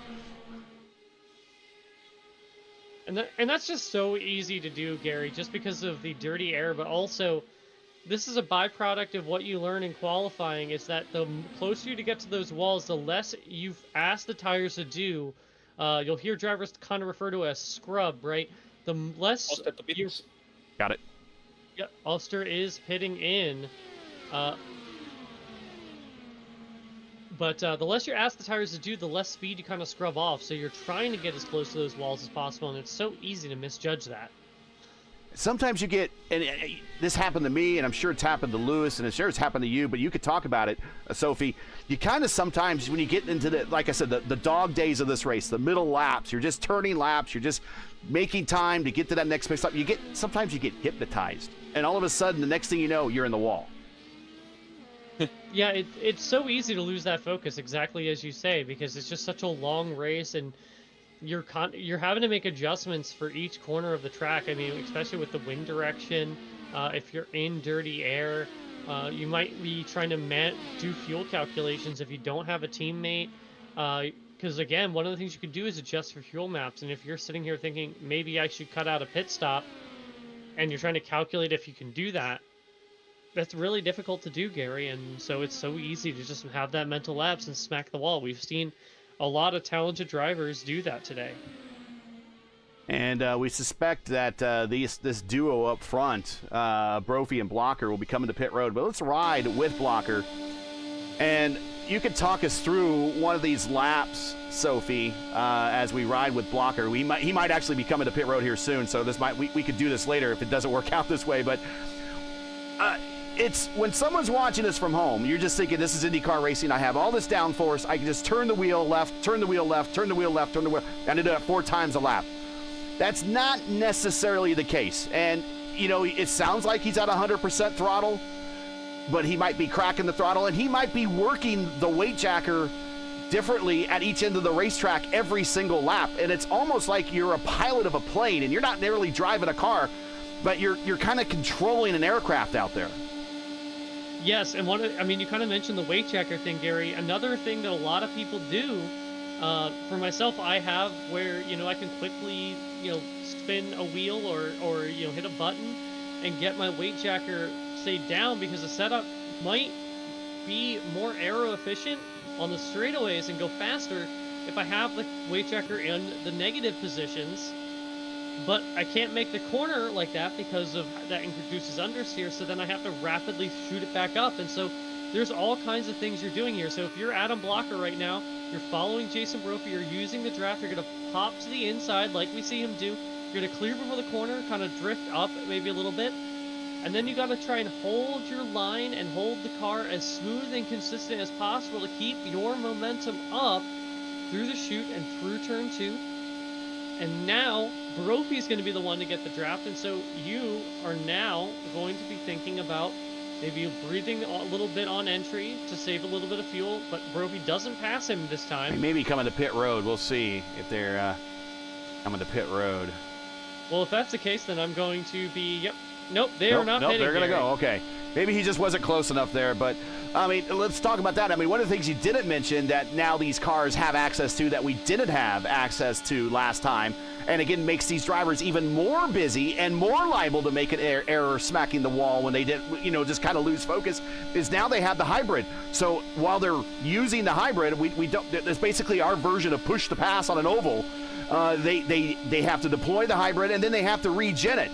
And all the while, that's button pushing on the wheel as you're navigating traffic, using the weight jacker, going for the anti-roll bars, changing the engine mapping. You're doing it's like I said, a pilot. You're like a pilot of a plane. You got so many switches and so many dials that you're changing every single lap. Yeah, and one of the things is that regen, that kind of drags on the car. It adds some mechanical drag. But, you know, so you could be trying to regen the car and ultimately lose some pace, or you could also just not be using the hybrid. I know a lot of people have different attitudes about it. There's different settings, and so some people don't like using it. Some people use it a lot. And you can use it unlike push the pass. And here comes Jason Brophy coming to pit road. We'll watch him as he slows down, getting to those cones. Whoa, and he did a great job as he's pitting here at lap 125. So this will get him to 155 or so in that neighborhood. He is 29 laps into this stint, so he'll be very close to that 155, and then his next stop will be in the 180s for his last stop. Yeah, your hands are very busy here, and it's not just turning left. It's not that easy, and the car's very much a challenge. And like I said, the push to pass, you can use it as much as you want here, or the hybrid is our version of push to pass on an oval. And it doesn't impact, unlike push to pass on road courses, it does not impact your mileage. It's strictly a battery charge. So again, if someone's using the hybrid a lot here, which you just heard from Sophie, you can, you're not impacting fuel mileage. Yeah, there is a limit to how much you can use per lap, Gary. Right. But unless you're really abusing it, it's really hard to hit that limit here. And there are some little tricks you can do, like deploy over the line, that kind of reset it so that you can actually get a little further boost if you're feeling a little cheeky. Yes, that is it's like a worldwide lag thing. I think I know what you're talking about. As we watch Adam Blocker going long and using a little bit of the draft from El Patron right now as the Dark Knight picks up the lead. And I'm seeing in chat here over on the iRacing side that a couple people have picked Drake to win, and Jeff Drake is now running second on that extraordinarily long runs that he's been on. And there he is. Jeff Drake is only 24 laps into this stint. We project him, it's at least another 10 more laps before Jeff Drake, we suspect he will come to pit road. Whereas Adam Blocker, I suspect Adam Blocker any time now. In fact, here he comes. Yeah, Jeff Drake currently the only driver really going long here, and that can cut out a pit stop if he is able to continue that going long strategy. As long as he stays within a certain distance, Gary, he should be fine, because again, a lot of these drivers are losing a lap.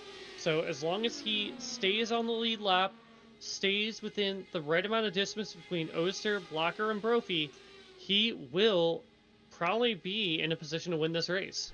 And he is right behind Davia, who we saw earlier in the race, giving Robert Malechka all he could handle, just trying to pick up a position. And again, Jeff Drake looking to economize this run even further by picking up the draft for some lap traffic. Davia currently in 17th position on the racetrack. Drake currently is now picking up the lead by 2.3 seconds over Ferg. And at this point, I mean, he's in no hurry to pass Lucas. He's just getting free mileage out of this deal right now. Yeah, he would not even want to pass Lucas because punching a hole in that air is going to hurt his economy. So he's going to want to stay behind him. As long as he keeps hitting that 2 liter per lap number, he is going to be good. And so his strategy is going to demand that he stays behind Lucas. And Lucas is clearly not that slow of a driver. No. Because he was obviously holding up Robert Malechka, so it's not like he's losing that much time.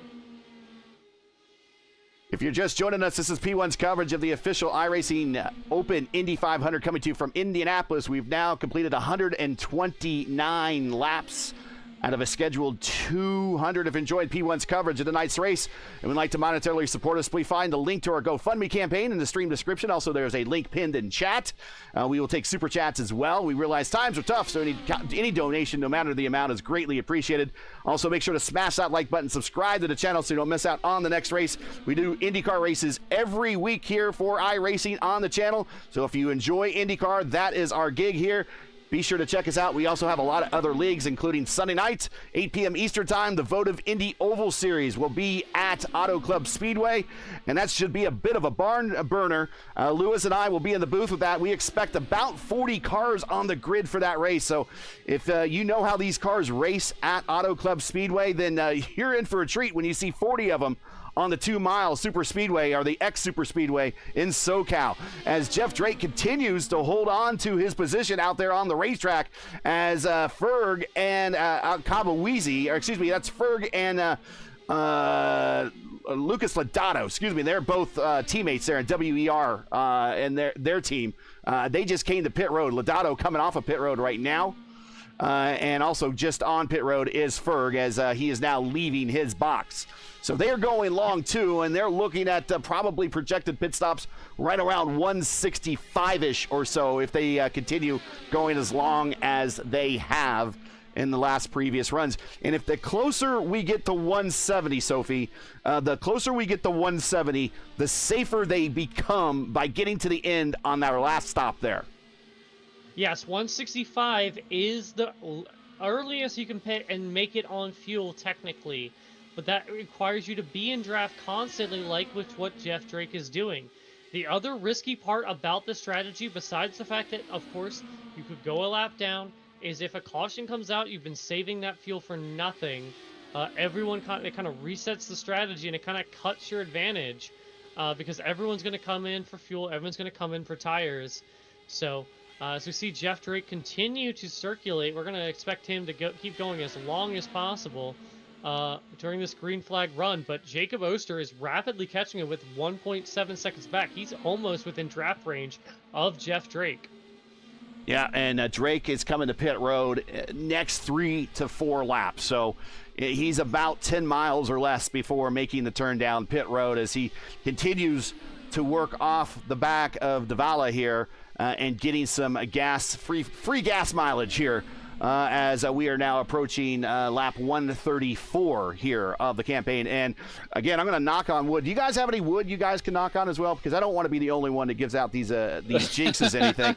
But we are caution-free, people. We have not experienced a caution yet. We've seen some incidents, but we have not had a full course caution as of yet, and I don't want to be the cause of that. So knock on wood.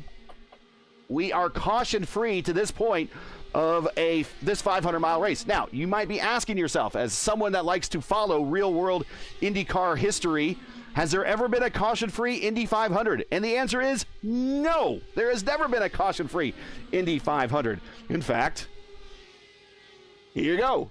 The official race average, the official fastest Indy 500 was a speed of 190.6 when Helio Castroneves won his 4th race in 2021. But there's never been a caution-free Indy 500. Now, Lewis and I have called a caution-free Indy 500 here on the service, and that was for the Elite Racing League. And we also called a caution-free 500-mile race at Fontana. But we've never called an official caution-free race. So could we be seeing one of those? And again, I don't want to jinx it, but there are all of your IndyCar records here at the Brickyard. Of course, Arie Luyendyk has that record that will probably still keep standing, even though we saw the speeds come up today, but not fast enough. And Scott McLaughlin has the official pole record, which we see. We'll get to the pit road here. There we go. And we see Jeff Drake coming to pit road as the pole speed for this Open 500 was faster than the pit record by McLaughlin. So we are actually faster than the real-world Indy cars, at least when it comes to pole speed. But keep in mind, the track record here in Indianapolis is not held by someone that won the pole. And if you don't understand that rule, you just got to go back to the old USAC qualifying rules of the 90s and 80s and 70s and so forth and so on. They've changed the rules since then, and that's why we won't probably ever see that happen again. But it's going to be a while before we see Arie's record ever fall. Jeff Drake down and away. He is pitting at 136. That's going to put him right about, well, it's going to put him right about 170, Sophie. I think this is his next to last stop.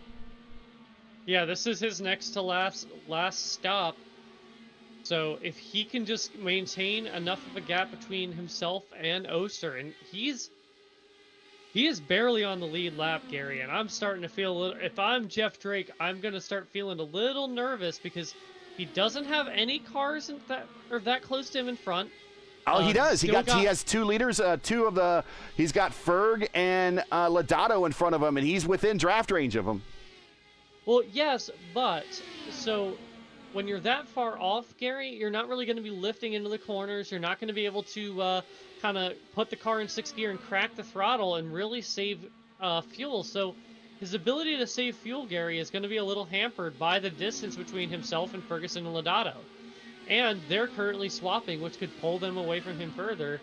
Because when you're running a more lean fuel map, Gary, you don't have as much power. So we'll see what Drake can do if he really executes as he starts to catch up a little bit on Ferg. He's really got to execute here. Could he maybe be using this stint to push harder? And he just, okay, I'm going to make this next stint shorter, but I'm still going to be getting in the window that I think I can make it into one stop. Is that plausible? It's plausible. I mean, again, he really he didn't need to go to lap 135. That just helps him where if he makes it another 35 laps, he goes in on lap 70. If he makes it 31 or 32, he can still make it on one more stop. He is in the best position fuel-wise. The question is where he is track position-wise. And he is right in front of the leader. In fact, he's about a half a straightaway in front. And there we see our leader, Jacob Oster, picking back up the lead as he is racing around Matt Hollenbaugh, former Elite Series champion for the Elite Racing League and a winner of a 500-mile race there in that series at Fontana. So Hollenbaugh letting the leader on by, now punching a hole in the air for Adam Blocker to kind of follow suit. Blocker is second now on the racetrack. Brophy is in third. Akabuizi, he is well behind this battle. So the battle really falls off to fourth, about 10 seconds behind. In fact, these drivers would love to have a caution. They would love that. Would just close the gap and open up possibilities for us, Lewis. But right now, if they don't get a caution, right now it's going to come down to Blocker, Oster, and Brophy if they can somehow maintain the lead. But the dark horse might be Jeff Drake in all this. Yeah, I think. Sorry, go ahead, Luis. Oh, yes. So I think I really agree, actually. When you're saving fuel, you battle over there and you save fuel. And, for example, he battled with Marco Aurelio Drake at some point in 1 and 2. And it's coming the yellow flag out. It's like, my God, I did all this effort to come into the end, and it's gonna be gone.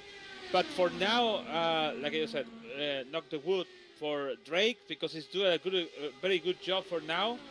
But for the show, what if you have a yellow flag out and have Hamida Kwawesi Klendi in the chat for the wow, a late race shootout? Oh my goodness. And even Robert Maleska come back with the incident in night. And for sure, you know what is happening when they have a yellow flag in the last 50, 40, or 30.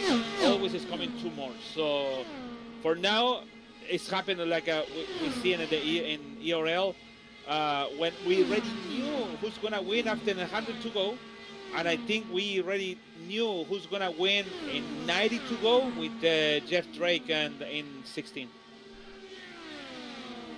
Sophie, a little trivia question for you.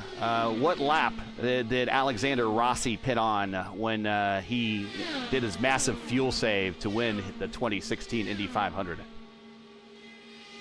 I'm gonna bet it was in the 160, the mid 160s. Gary. You're on it. You're on it.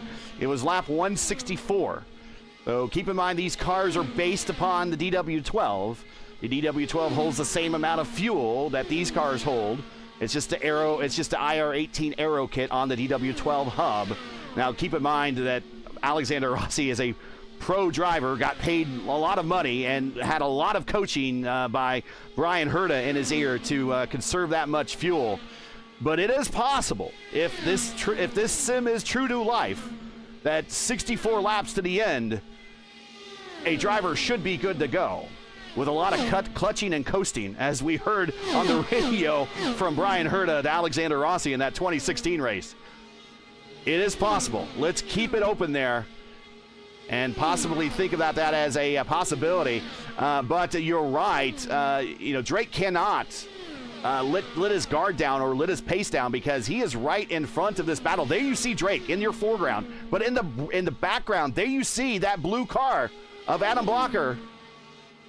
There he is. That is your leader. That is your lead duo right there. Yes, and keep in mind that Power Slide's last pit stop is going to be much shorter. Now, I do believe Drake is affiliated with Power Slide. He might not share the paint that they do, but I do believe he is affiliated with them. Correct me if I am wrong, Gary.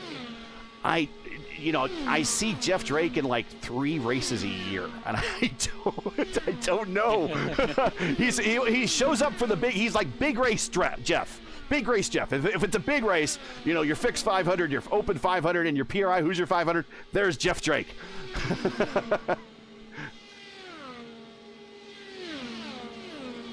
And Jeff Drake is in that battle with Lodato and Ferg.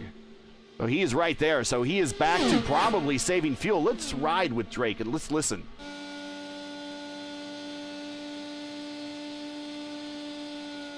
Yeah, and he is currently in big lift. He was in 6th gear on the straightaway.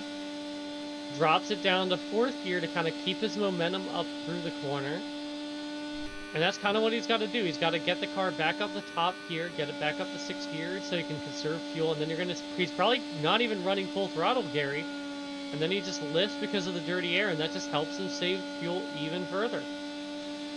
The more that he can keep out of that, we see on his wheel here, if you're not familiar with the R18 wheel, the more that he can keep that car out of the blinking blue, the better. Now, it's blinking a little bit on him, but if he can keep those lights out of the blinking blue, we know for sure he's saving fuel, as well as we hear him lifting. Yeah, and one of the things with him being in that lower fuel map, it's going to be really critical that he hits his marks every single lap, because he's got to just keep the momentum up. And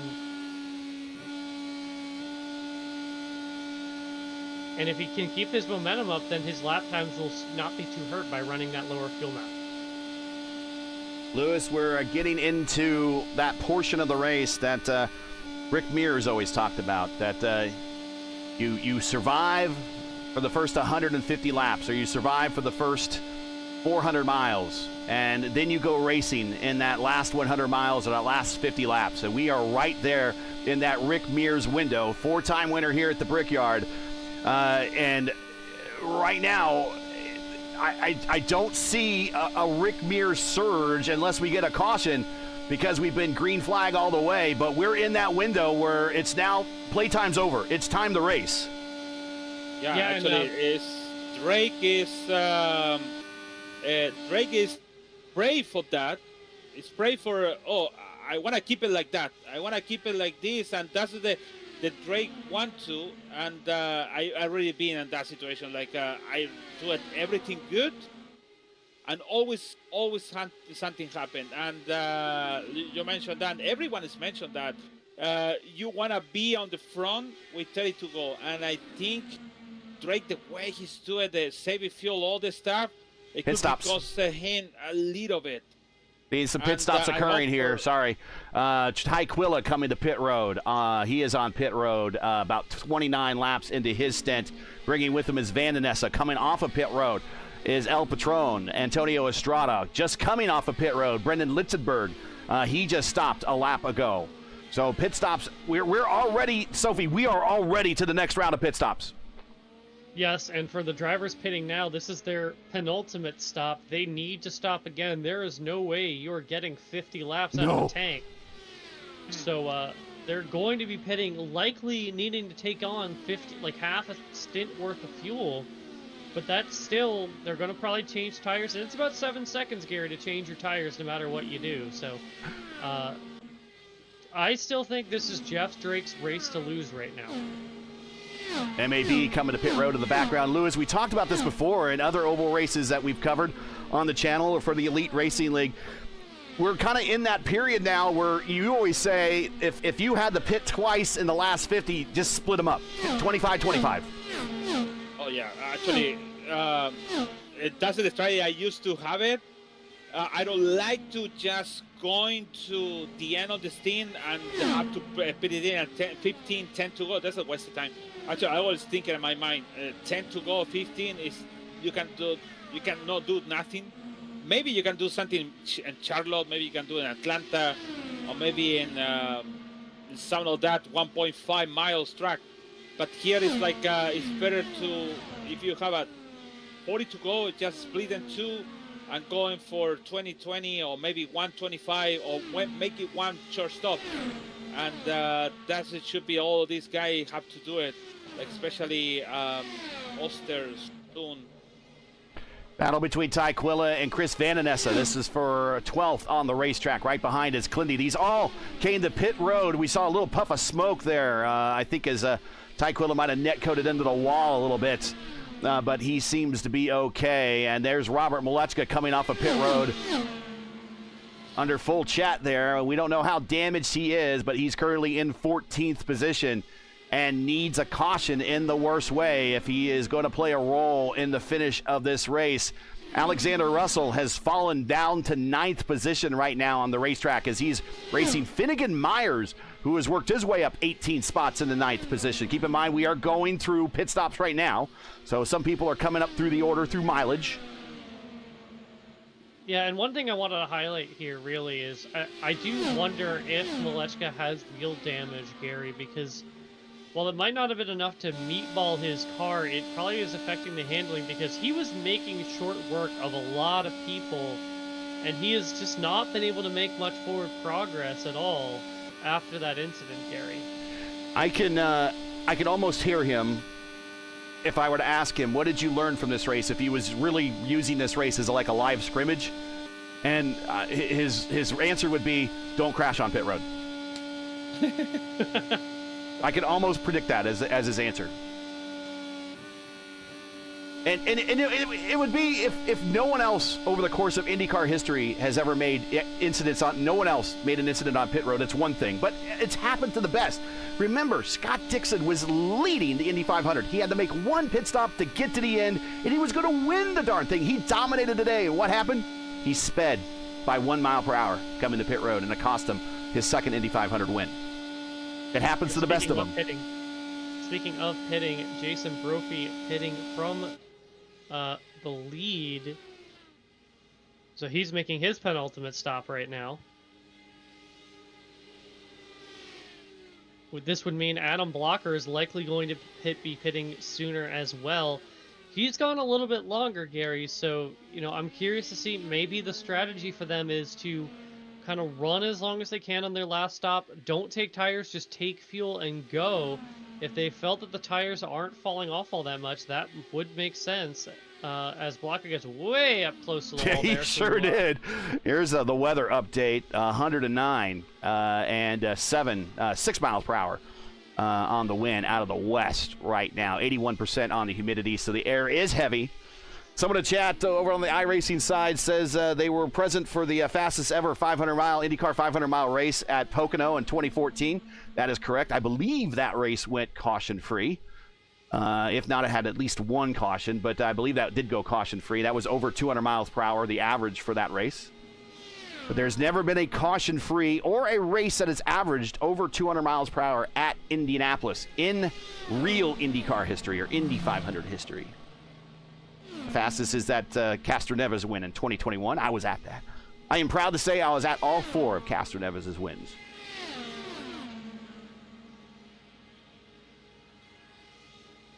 Adam Blocker, who is an engineer on one of the Chip Ganassi Indy Next squads. They, unfortunately, will not be racing in the Freedom 100. I needing to bring that back. I'd love to see Adam get a chance to get a win on the oval as an engineer. And he has won here many times in virtual racing, and he is back up to speed. Most recently won here in the Classic INDYCAR Series. They drive the Dallara IR05s down the backstretch. There goes Oster. Oster gets a jump on him and gets back to the lead, but Blocker in second spot coming back up the speed. But Blocker won that's his most, I believe, his most recent Indianapolis Motor Speedway win in an INDYCAR is that Classic INDYCAR Series about a year ago. Yeah, I believe in the community Discord, Blocker has his name set to all I do is finish P2.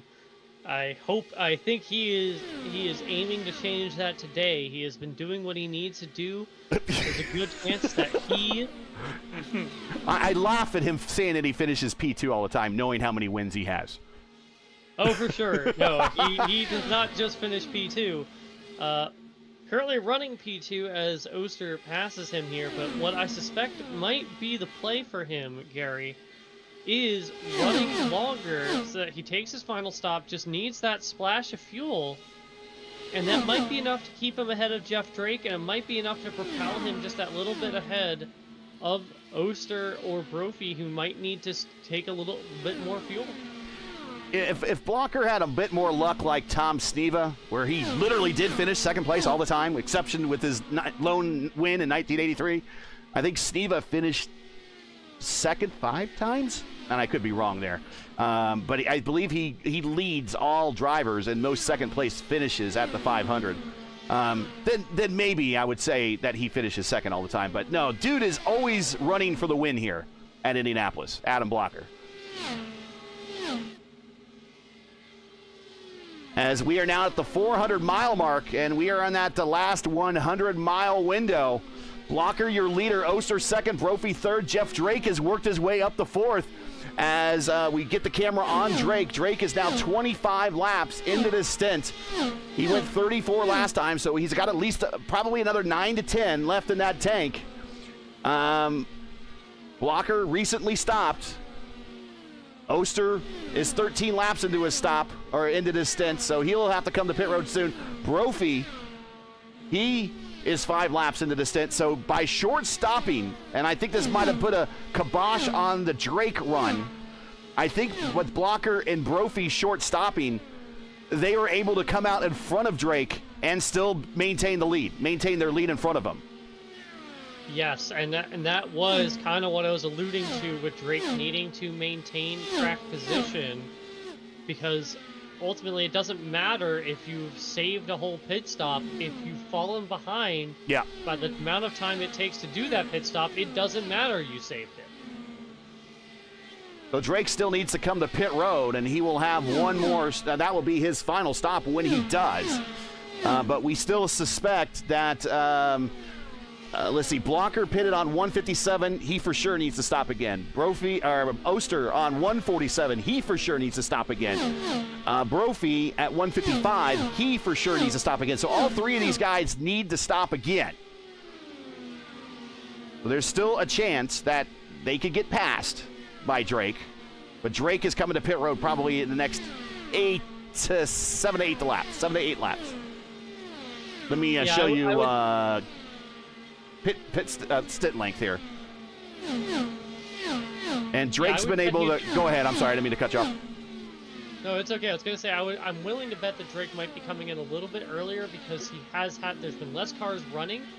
And if you look, the gap between himself and Ricky Paz, who is the car that's next in front of him, not for position, but that's a pretty big gap, Gary, and so he's not going to be able to save as much fuel with that kind of gap. So I wouldn't be surprised if he's not able to save as much as he's been in the previous stints. All right, so on the on your screen there, 34 laps is what he did on his last stint. So we suspect that he will come in the neighborhood of that number. Maybe not at it, as Sophie said, that he's running in a little bit more cleaner air without the aid of the draft, so he might not be able to economize as much, but he's kind of catching Ricky. He is in the draft envelope of Ricky. Ricky's only a second up the road, so he's a half second within the envelope, so he should be feeling some benefits of getting some mileage on the straights, but he'll also be catching the dirty air in the corners from Ricky Paz. Yes, any draft helps, but it's really when you're right on the gearbox of them and you can kind of just put the car in gear 6 and just let the car sit at half throttle that you really save the most amount of fuel. Clindy and Tyquilla have very consistently worked with each other all race long, and the Pink Panther and then the Lone Ranger of Tyquilla there. Clindy up 11 spots, and as soon as he's kind of cracked the top 10, it's kind of where he's been in the lower portion of the top 10 most of this race. he needs a caution in order to for this field to get grouped up where he has a shot to maybe pass some more of the drivers and get a better finish. But right now, as it looks, if we were to finish this way, he would be pretty much locked in to about the 7th, 8th, 9th, 10th position on the racetrack. I think he's trying to work with Ty. They're probably in comms together to try to reel in the group in front of him. And let me give you the gap to the next car. They got about 4 seconds to Russell. Actually, with Russell being kind of injured, Russell might come back to them by the time this is all over with. But right now, they really need a caution if they want to be a player for a win. Yeah, and I wouldn't be surprised, maybe, Gary, if some drivers who are currently racing each other for position get a little bit more aggressive, maybe a little more forceful, because we're in the closing stages of the race. So people might not be playing as nice as they were previously.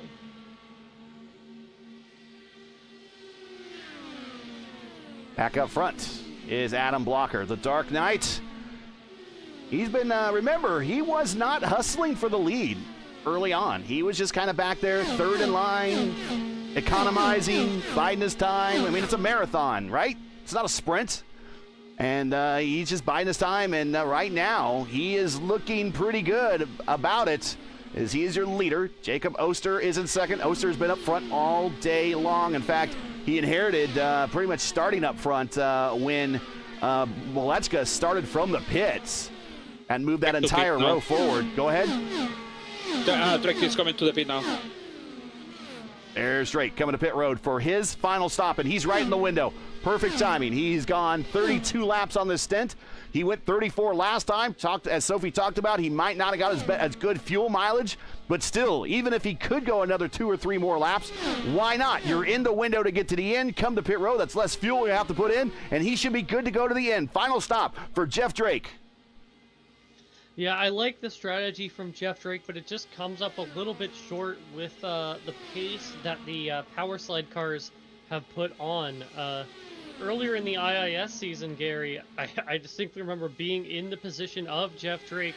I cut out an entire pit stop at the Sebring round and nearly got Alexander Russell that way, but ultimately his pace just meant that he was able to overtake me as I continued to need to save fuel. So even if you manage to cut out a pit stop, it doesn't necessarily mean that you're going to guaranteed win or guaranteed podium. It got tight there between Blocker and Lodato off of 2, as now Lodato is a lap down, and you did see Blocker put down Jeff Drake. He is now down a lap, now down 2.5 miles to the leader. So when the leader comes to pit road, Drake's got to push like there's no tomorrow and get that lap back. And the problem is when he gets the lap back, he'll just be at the tail end of the lap. So he'll still have to make up another lap after that in order to pass Blocker for the lead. So I think the campaign for a win for Jeff Drake is over, but I will agree with you as he passes Alexis Newsom. I will agree with you, Sophie. A great effort. I mean, you lose all the gambles you don't take. It was a gamble, and it's just not going to get a win. It's going to get a podium, but not a win. Here comes Jacob Oster to pit road. Yep.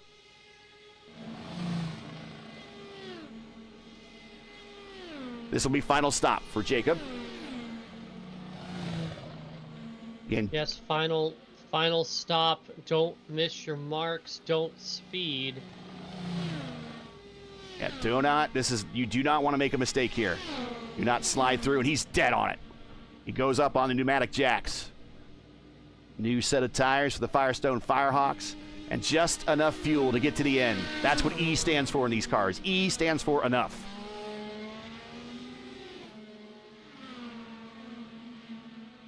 He rejoins, back in about 7th position, now 8th position. Now 9th position as Malechka goes on by. And we are still not in, we're kind of in the danger zone for for cautions happening, folks, with these cars coming to pit road and trying to hustle off pit road. I don't think I don't think you'll see a car lose a wheel like Graham Rahal did in 2021, but you can clip that grass and spin out, no problem. For sure, and it also could be a situation where you forget that you had a bunch of positive weight jacker put in the car, and while that's great up on the banking and when you're at racing speed, Gary, it also means that, say, when the track is flat, that car is going to be extra loose, and it's really easy to lose a car that way. Brophy to the inside. Oh, Brophy's trying to get by Ferg now. Actually, that's Lodato. Lodato is proving pretty tough to pass right now. Sorry, those WER cars are very identical. Yeah, it's only in the numbers that they are different, and Brophy is wanting to go because he needs to stay in touch with Blocker. Blocker currently looking to lap my good friend Anna Klemek, sitting in 12th. Yeah, Anna from 28th on the grid, I believe, Gary, up to 12th for the Deer. Of course, Anna from New Zealand, Scott Dixon, famous New Zealander drivers. And also Scott McLaughlin. Proud history of INDYCAR drivers from that country. And on the virtual side, Anna Klemek joining those ranks. Open Series champion. Oh, Ricky Paz with Bilbo flag, hit the wall on turn 1. And he's coming to, yeah, he's no yellow, but he's coming to pit road to answer any service that he only did one lap on that stint, so that was on cold tires or kind of hustling it, and that might be day done for the Mexican as he comes to pit road, and at least they'll throw in a new set of tires, top off the gas if he needs any, top off the fuel, and take a look at the damage. Yeah, several of the drivers who have meatballed that way have retired from the race, including the likes of Jarrett Corey, Matthew Mitchum, Matt Taylor, and a few others. So, tough break for Ricky Paz. Here comes Brendan Lichtenberg to pit road. Clindy, final stop. Lichtenberg, final stop. Ty Quilla, final stop.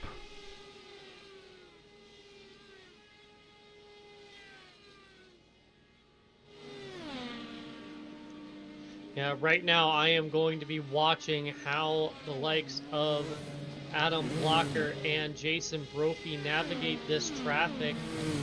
After all, in the last 500 in the real world, Gary, it was Alex Palou being in traffic that really hampered Marcus Ericsson's attempts to get around the Spaniard, as we see Klemek pulling off onto pit lane, and Brophy has gotten around the WSR cars. All right, if I called them the WER cars, WSR, my mistake. Yeah, you're right. In fact, that's how Ericsson lost the lead. He kind of wasn't paying attention. He got suckered in a false sense, and Palou got the drop on him on one and into one, and then he was never able to get it back because the cars in front of him, I think one of them was Devlin DeFrancesco, and I forget who the other driver was, but they were racing for position, and on top of that, they were racing for thousands of dollars of prize money too, so they weren't wanting to get out of the way at all.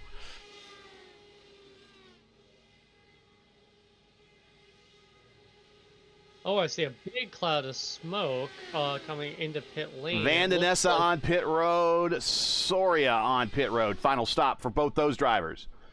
And they both really locked it up coming in, but I don't see any black flag for either of them. A meatball flag for Mohamed Omir. Yes. Saw him blink into the pits. I think he, I'm not sure what happened. I think it's flat tire. I think the tire is gone because I don't see any contact on the wall.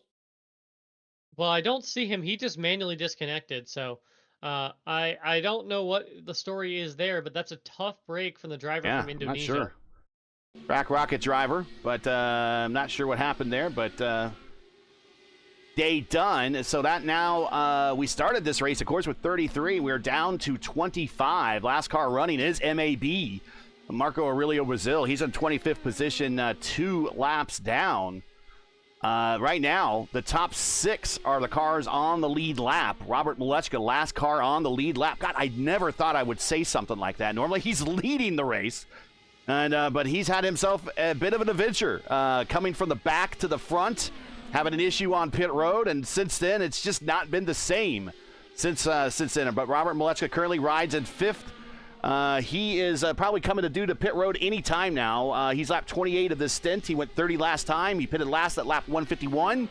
So I suspect that he'll be coming to pit road any time now as Anna Klimek scoots by on the inside, and that is just for track position. And once again, if you're just joining us, you're watching P1's coverage of the official iRacing Open Indy 500 coming to you from Indianapolis, where Adam Blocker currently leads with now about 20 laps to go. Make sure to smash that like button, subscribe to the channel so you don't miss out on the next race. Also, don't forget to your commentary team by sending a donation via our GoFundMe campaign link. It's in the description if you're watching via P1, and we certainly would appreciate it. If you're watching via iRacing, why don't you shoot this QR code for us real quick and subscribe to the channel. We certainly would appreciate it. If you like INDYCAR, INDYCAR Racing, that is primarily what we cover on this channel. Indy Next as well. And join us for future races over here on P1. I want to thank iRacing for allowing us to be simulcasted. We appreciate that. And we hope everyone's having a great Friday night. Jason Brophy picks up the lead now as he gets the bead on Adam Blocker, as they're now beginning a little bit of a swap drafting. Yeah, Blocker immediately takes the position back.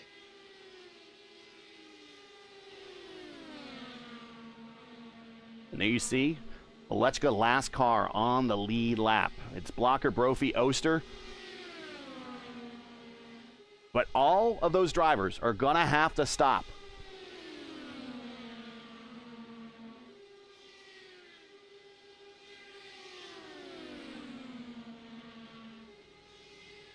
So it's a Blocker, and then it's Brophy, and then behind them, as Alexis Newsom. Alexis, unfortunately, is an 18th. Not a good day for Alexis. 2 laps down. Oh, Brophy up in the gray on the exit of 1 there. Something I want to highlight here, Gary, is Jacob Oster running in third has been navigating the traffic of Brendan Lichtenberg, Jose Soria, and Anna Klimek. And so kind of Jacob has basically been having to deal with a lot of dirty air, a lot of traffic. Meanwhile, it's been Brophy and Blocker swap drafting, and that kind of actually aids their ability to make up lap time as I kind of look at the lap times available from these drivers. And it looks like it might be a situation where Oster might lose out a little bit of track position as everything kind of settles out towards the end of this race.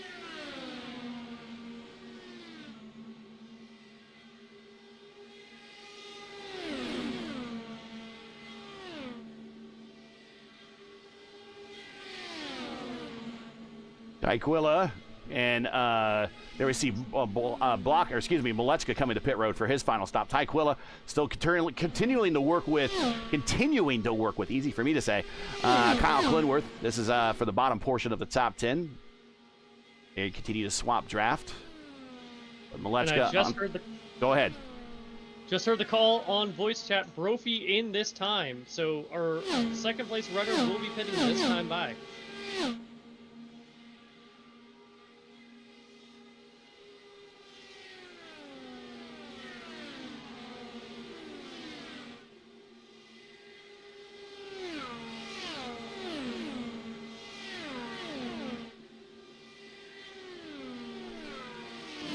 And here comes Brophy, final stop. He comes to the cones, down to the 60-mile-per-hour pit road speed limit. And he's going to get everything he needs to go to get these last 15 laps over with.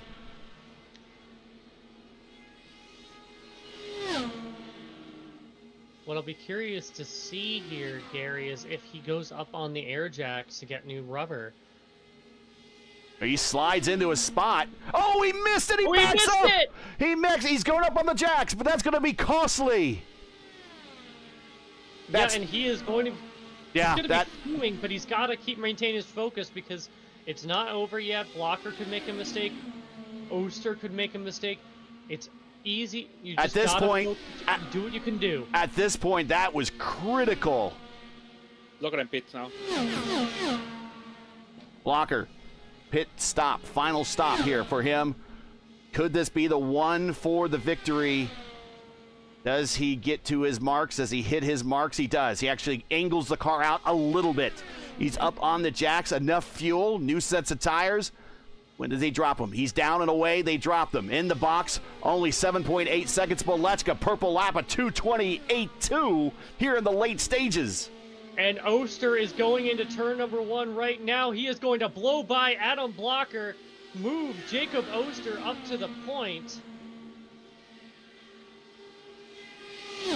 He's got a lot of cars between him and Blocker. And how much does Brendan Lichtenberg want to work with Oster? I don't know that. They used to be teammates. Now they're ex-teammates. And I know from talking with other drivers that kind of when their ex-teammates are in the neighborhood, they want to race that guy a little bit harder and do him no favors. We're still friends and all. It's like that old Hanna-Barbera cartoon with the fox and the sheep hound, right? Where after hours they go out and drink beers, but during the work hours, the sheep hound always stops the fox. Well, that might be a bit of the situation we got going on here with Oster and Lichtenberg. How much you going to help me out, former partner? Maybe not at all. We'll see. Well, again, it's 12 laps to go. They're coming to lap 189, Gary, and there are 3 cars between Blocker and Oster. He's catching them. And he's catching them, but Lichtenberg is passing Oster and then is swapping with them. If I said Hanna-Barbera, I meant Warner Brothers. Sorry. Anyways. Need someone to chat going, that's not right. But here comes Blocker. Let's ride with him. Currently on the inside of Anna Klemek. I don't think, if I know the racecraft of Anna, I don't think she's going to get in the way, especially not with 10 to go, or coming to 10 to go. He's got to run now. No. He's got to run now on Soria. No, and that's Soria's kind of the question mark here, because Soria might want to try and keep Blocker between him and Anna. He's there. But it looks, He's there. He is there within no time. And now the race is on with 10 to go. Blocker immediately goes to the inside. Oster tries to throw it down there so he can try and pass Lichtenberg. Oh, we're going to go 3 wide into the corner. We're going to go top of 3. Blocker with the newer tires. Oster with the much older tires. He's trying to hang on to the outside, and he just can't quite make the muster with those Firestone rubber there. And he is now back to being T2, but he's not, I'm not out of this yet. Goes to the inside on Blocker at the yard of bricks and tries to get the position back again in 1. That was a gutsy move by Adam Blocker, and he made it work, but Oster was not done yet. And it's going to be like that for the next handful of laps, isn't it, Gary, as the draft is so powerful here, and you've got the hybrid to help you make the move stick. I knew someone would say something in chat. I see it right there. Anyways, Blocker back to the lead with the fresher rubber. And let me tell you, here is the pit lap, last pit lap. There you see the difference. So it is about 16 laps difference between in that rubber life. And the good of those tires is still very much on the tires of those Adam Blocker Firestones right there. And he's now starting to pull away with a little bit of a draft aid from JT Smeaton. Yeah, and he's going to easily make short work of JT Smeaton and put the Thai American driver between himself and his teammate of Jacob Oster. I see in chat someone asking if this, can we see another 92? I don't think so. Not unless we get a late caution. I'm seeing a 2018 here. I'm seeing when Will Power kind of pulled away from Ed Carpenter. It looked close there for a while, but Power just, really was able to. It was his day. As Oster way high in turn 1. I think this is going to turn into Blocker's day. 7 to go here at the Brickyard for the Top Split broadcast here Friday night, 9 p.m. time slot. Adam Blocker is 7 laps away from getting a Top Split win here to start and kick off Open Indy 500 weekend. Yeah, The question is, does Oster have anything left? Can maybe Smeaton play a confounding factor here? We've already seen Oster try to run high. Smeaton runs high, and that's really going to hurt Oster. It's Oster has to get way out of it, avoids tagging the wall, but that's going to kill any of his momentum when with 5 laps to go. That might be game over. Here's a replay of that, and again, Oster's trying to go where the clean air is. And that just didn't help. But he's back. He is sucked right back up to the back of Smeaton. Smeaton wants to stay in this battle because if he can get back on the, get back a lap. Right now he is 2 laps down, so I don't know how long he wants to stay in the middle of this battle. He is not obliged to pull over, but he does stay high this time. And here comes Oster to the inside. No, can't quite clear him. No, and he nearly tags the wall. He was using all of the track to try and make that happen.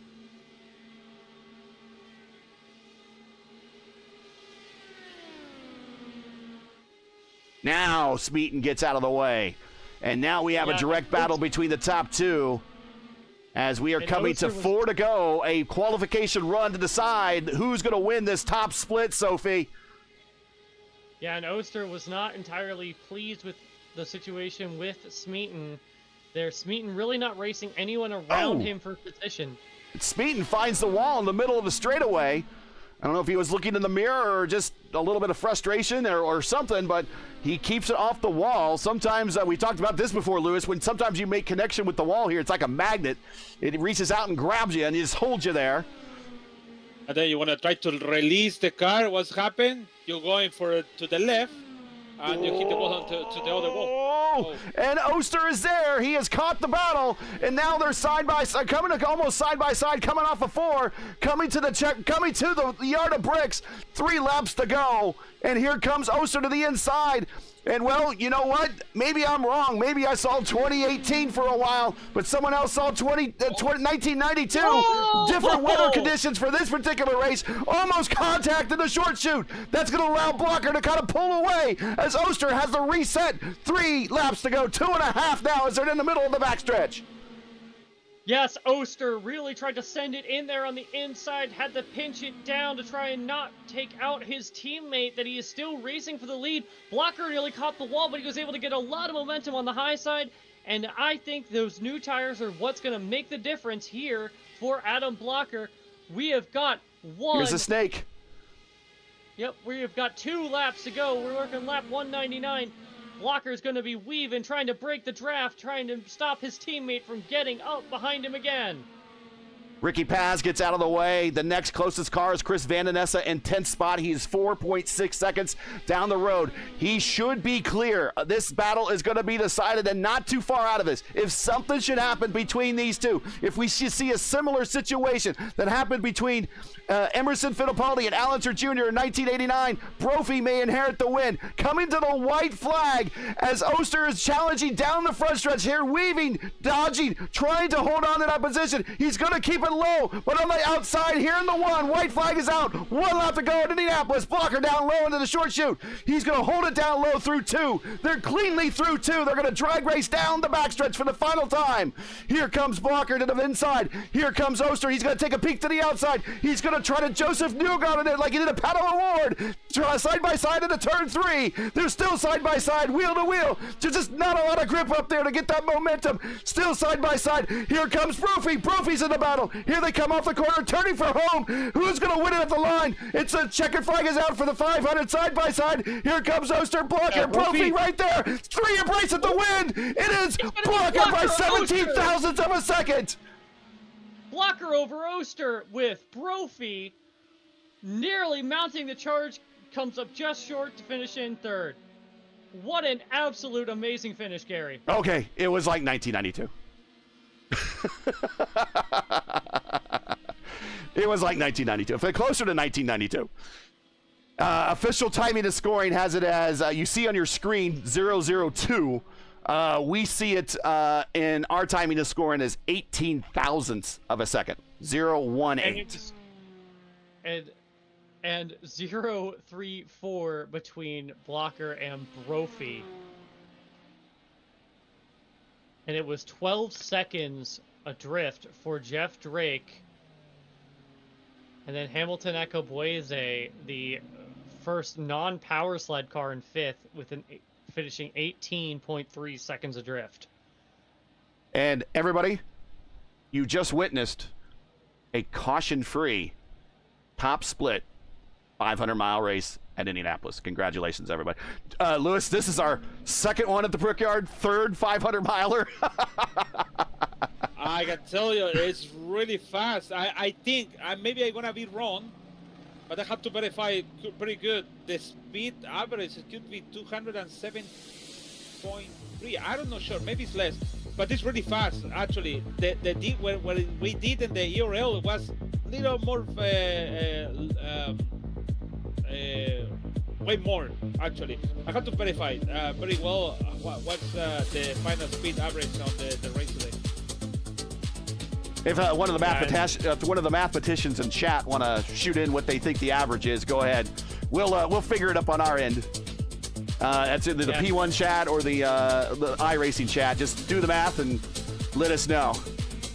As Blocker doing the Polish victory lap. As someone with Polish heritage, I applaud this.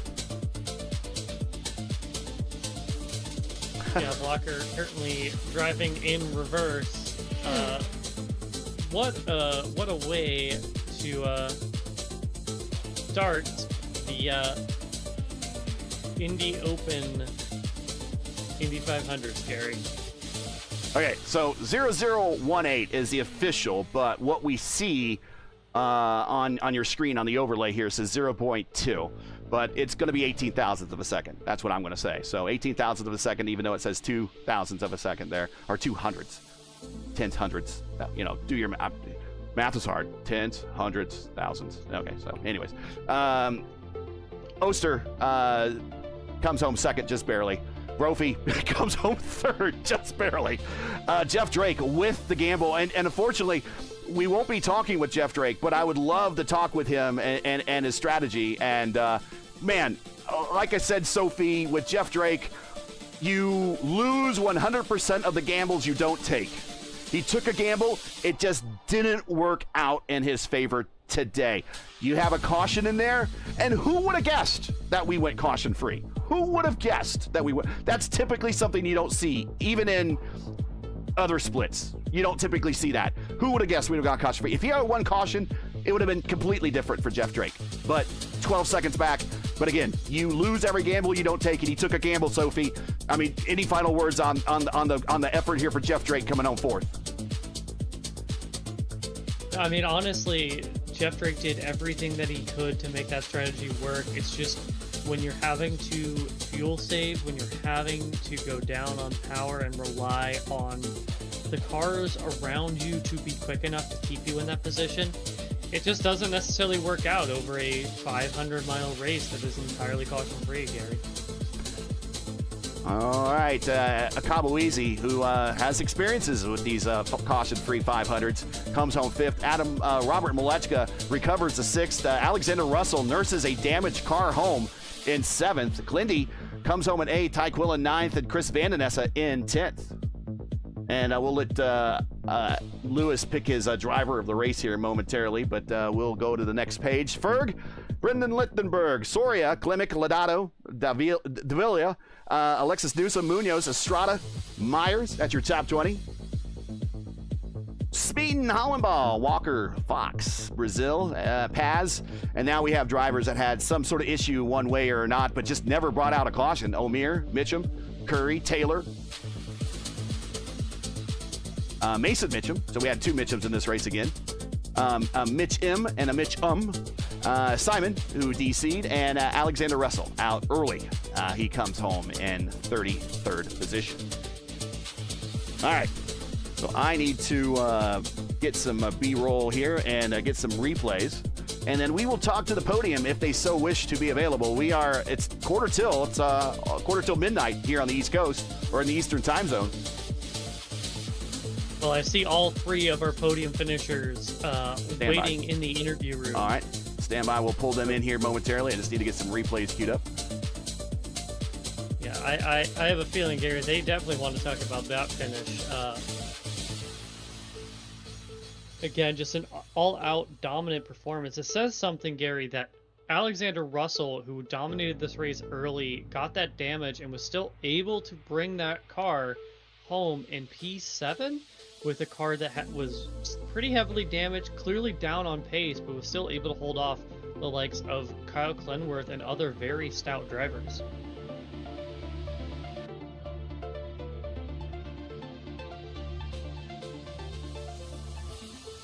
All right.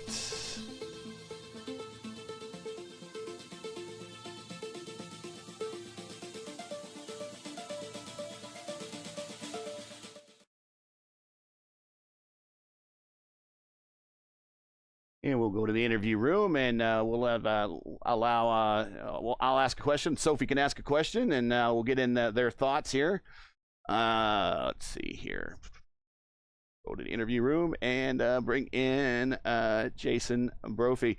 So close yet so far there at the end. Let's talk about your race, but specifically, they got battling in front of you, and it gave you an opportunity, and you were there right there at the very end. I don't know if you had anything for him, but you sure made it look good. Congratulations, Jason, for finishing third, but I know you wanted that extra 0.34 of a second. Yeah. This is the third broadcasted 500, because this is a broadcast that I have finished in a 3-wide battle and lost for the Open 500. So this hurts.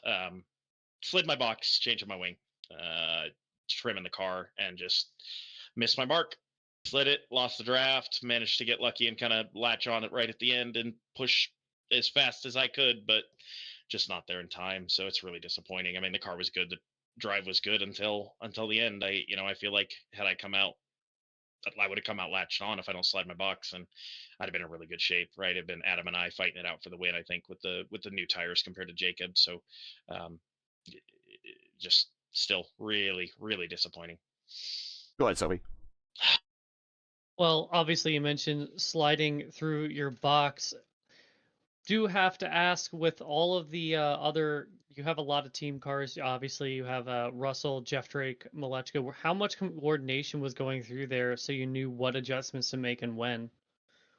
We were talking through the whole race, but by the end, it was kind of just us three off on an island, right? Russell had an issue, popped the wall. I think Rob actually hit the wall, spun, and broke his wing or something. So, it was really just us three kind of talking most of the time. And we all knew that this was to some extent a test race for tomorrow, but darn if you don't want to win it, especially like being broadcast. Like, God, I wanted to win this one. And I knew the worst part is knowing coming off 4, I'm not getting there and I'm going to lose in a 3-wide finish. It hurts. We did a lot of talk. Adam and I on that last run, we're talking a lot about, do we need to pit? When do we need to pit to make sure we don't lose Jacob? And I had to pit a lap before him or 2 before him. And I made the mistake, and that's what it is. Well, you can always try again tomorrow. Yeah, I was about ready to say, I'm sure you learned a lot for tomorrow. Anything that is going to be of use that you got from tonight for tomorrow, with the exception of maybe tomorrow not being a caution-free race?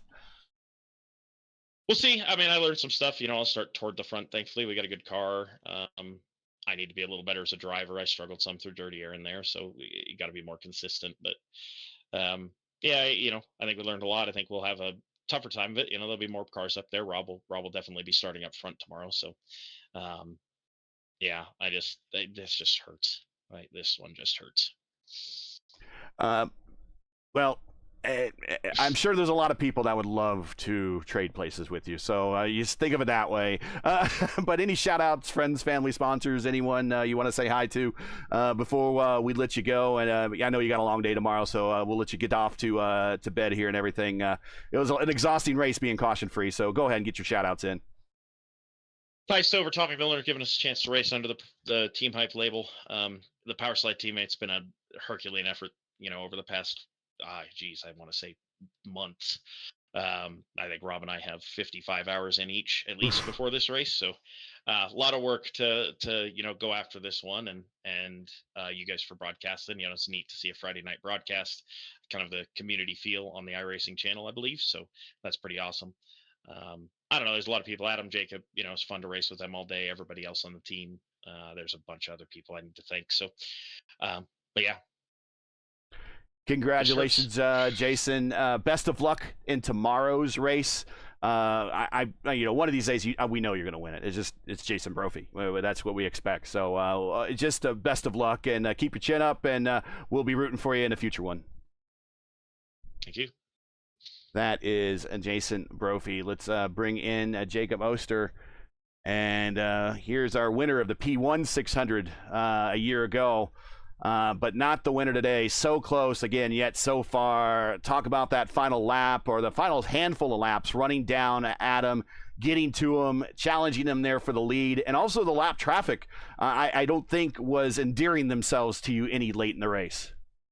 No, I mean, I had to try something, and I knew with like 29 to go that, kind of looking at the track map, I would maybe get a good run of the lap cars in traffic to at least pull a gap before Adam and Jason could answer, and it kind of worked. But that tire advantage, man, that is an insane advantage, and I could not keep him behind me. Go ahead, Zoe. Yeah, I was gonna ask so you were obviously working with your former teammate Brendan Lichtenberg. How much of a gap do you think you would have needed just to stay ahead, given how strong that tire advantage was, or was there anything you were still thinking of trying at that point? What I would have needed is probably some more cars to come out of pit road within the 2-second window while Brendan and I were swapping before Adam pit.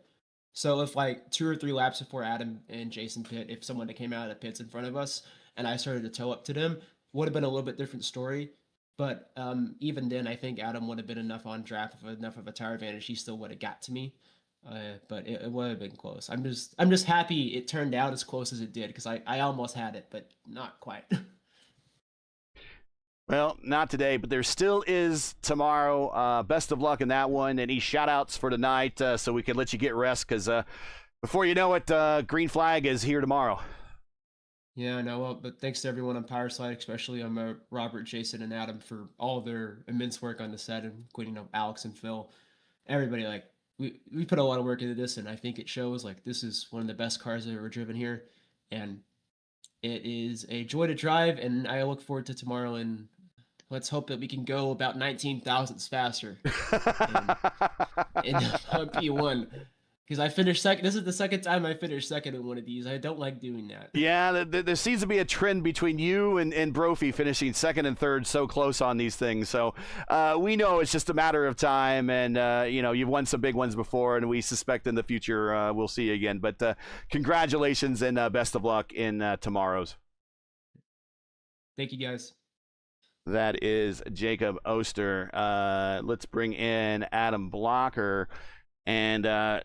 well, there is a king of Indianapolis, but the king may not always be ruling all the time, because there still is a bit of a brickyard master, and that brickyard master has been doing this for quite a while, and he shows why he's a master today. Adam Blocker with the win, and really we just noticed you all day long, Adam. You just kind of running your race, and I don't know how much you were working with those guys, but we saw them swapping the lead up front. You're just hanging out in third.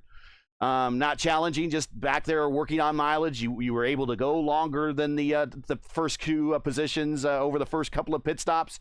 And then lo and behold, as things shake themselves out and this race goes on, as we get into the last 75% of this race, there you are up front like a true Indy master, and held off a hard charge, not just from your teammate Jacob Oster, but also another teammate, Jason Brophy. And you managed to revisit victory lane. It's been a while since I think you won a big one here at the Brickyard. It might have been, I think I said the classic INDYCAR Series in the IR05s, but you're back here in the IR18s. Congratulations.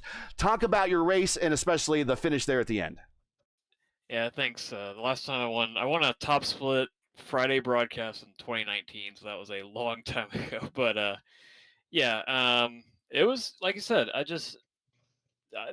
how I drove this race is how I like to drive Indy, where I just sit back and try to save fuel and go long, and just be patient but decisive when I need to. And I was working with Jason for most of the race, because basically how it shook out up front once kind of all of us got ahead of Hamilton was Alex and Jacob were swapping, they were working together, and then me and Jason were behind him, saving a little fuel, and then we would swap. I think we were going to be exposed to the undercut at certain points, but then Alex got side pod damage from hitting the wall, and then that basically left Jacob without a partner on that strategy, and that really just allowed Jason and I to run long every time. And there was a couple times where we almost lost draft. It was very touch and go, and I would say I got lucky because there's been a lot of races in those situations where I have lost it, but we barely hung on every time. And then yeah, there was a couple cycles where I got really fortunate by getting a lot of draft on the overcut. But yeah, just saving fuel, just being patient. And the last stint, I knew I had such a tire advantage that it was. If I didn't win, I was gonna be embarrassed. Right. Well, But that's Jason, actually. on the last lap, Jason was gonna get there though. Well, that was my follow-up question before I toss it off to Sophie here, is how much did those younger tires help your cause versus the much older tires by about 16, 17 laps of Oster? I would imagine that played into your calculations a little bit there at the end. Yeah, I knew he was making up a lot of time during that cycle, but I knew he was 1.5 behind me, 1.5 seconds behind me when he pitted. So I probably had 3 seconds to play with because, he could get a second and a half, 2 seconds ahead of me and I'd be okay. But, and that's basically what happened because I was in that traffic and I was making some moves, but I couldn't really go anywhere. Our lap times weren't great, but I was just stuck it out as long as I could in the end. But I was going to pit early if I had to stay with him. And then the second I came out and I felt how much grip I had, like I felt like I could have passed the whole train in like 2 laps. You almost did. But I felt like I was really patient with it, even though I could have just probably passed all of them in like 2 laps. But yeah, and then when I got there, I was hoping selfishly that Ricky Paz was going to stay out there and we were just going to draft up to him and I was going to be able to hold Jacob off that way. But once he pitted, I knew it was going to be a duel the last couple laps. So Go ahead, Sophie.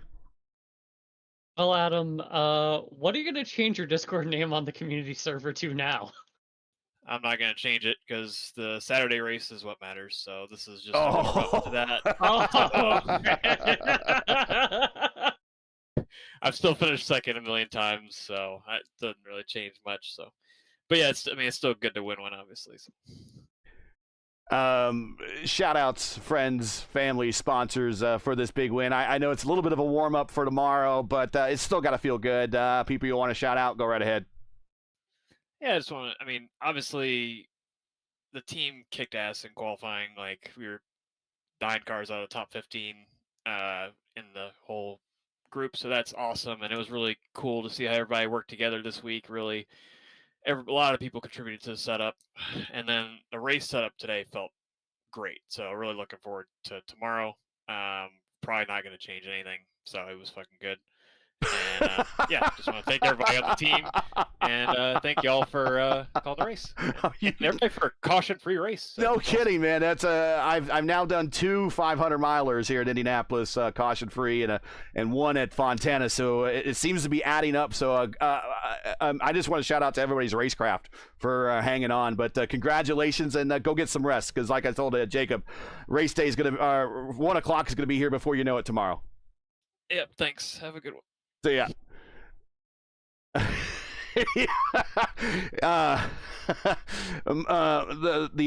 The quarterback for the Indiana Hoosiers, Mendoza, would be happy. I think Adam might have let a F1 go. I don't know if you heard it or maybe I misheard it, but he seems to be very happy, folks. But let's talk about the final interviews here, Sophie, and I'll get final thoughts here from Lewis.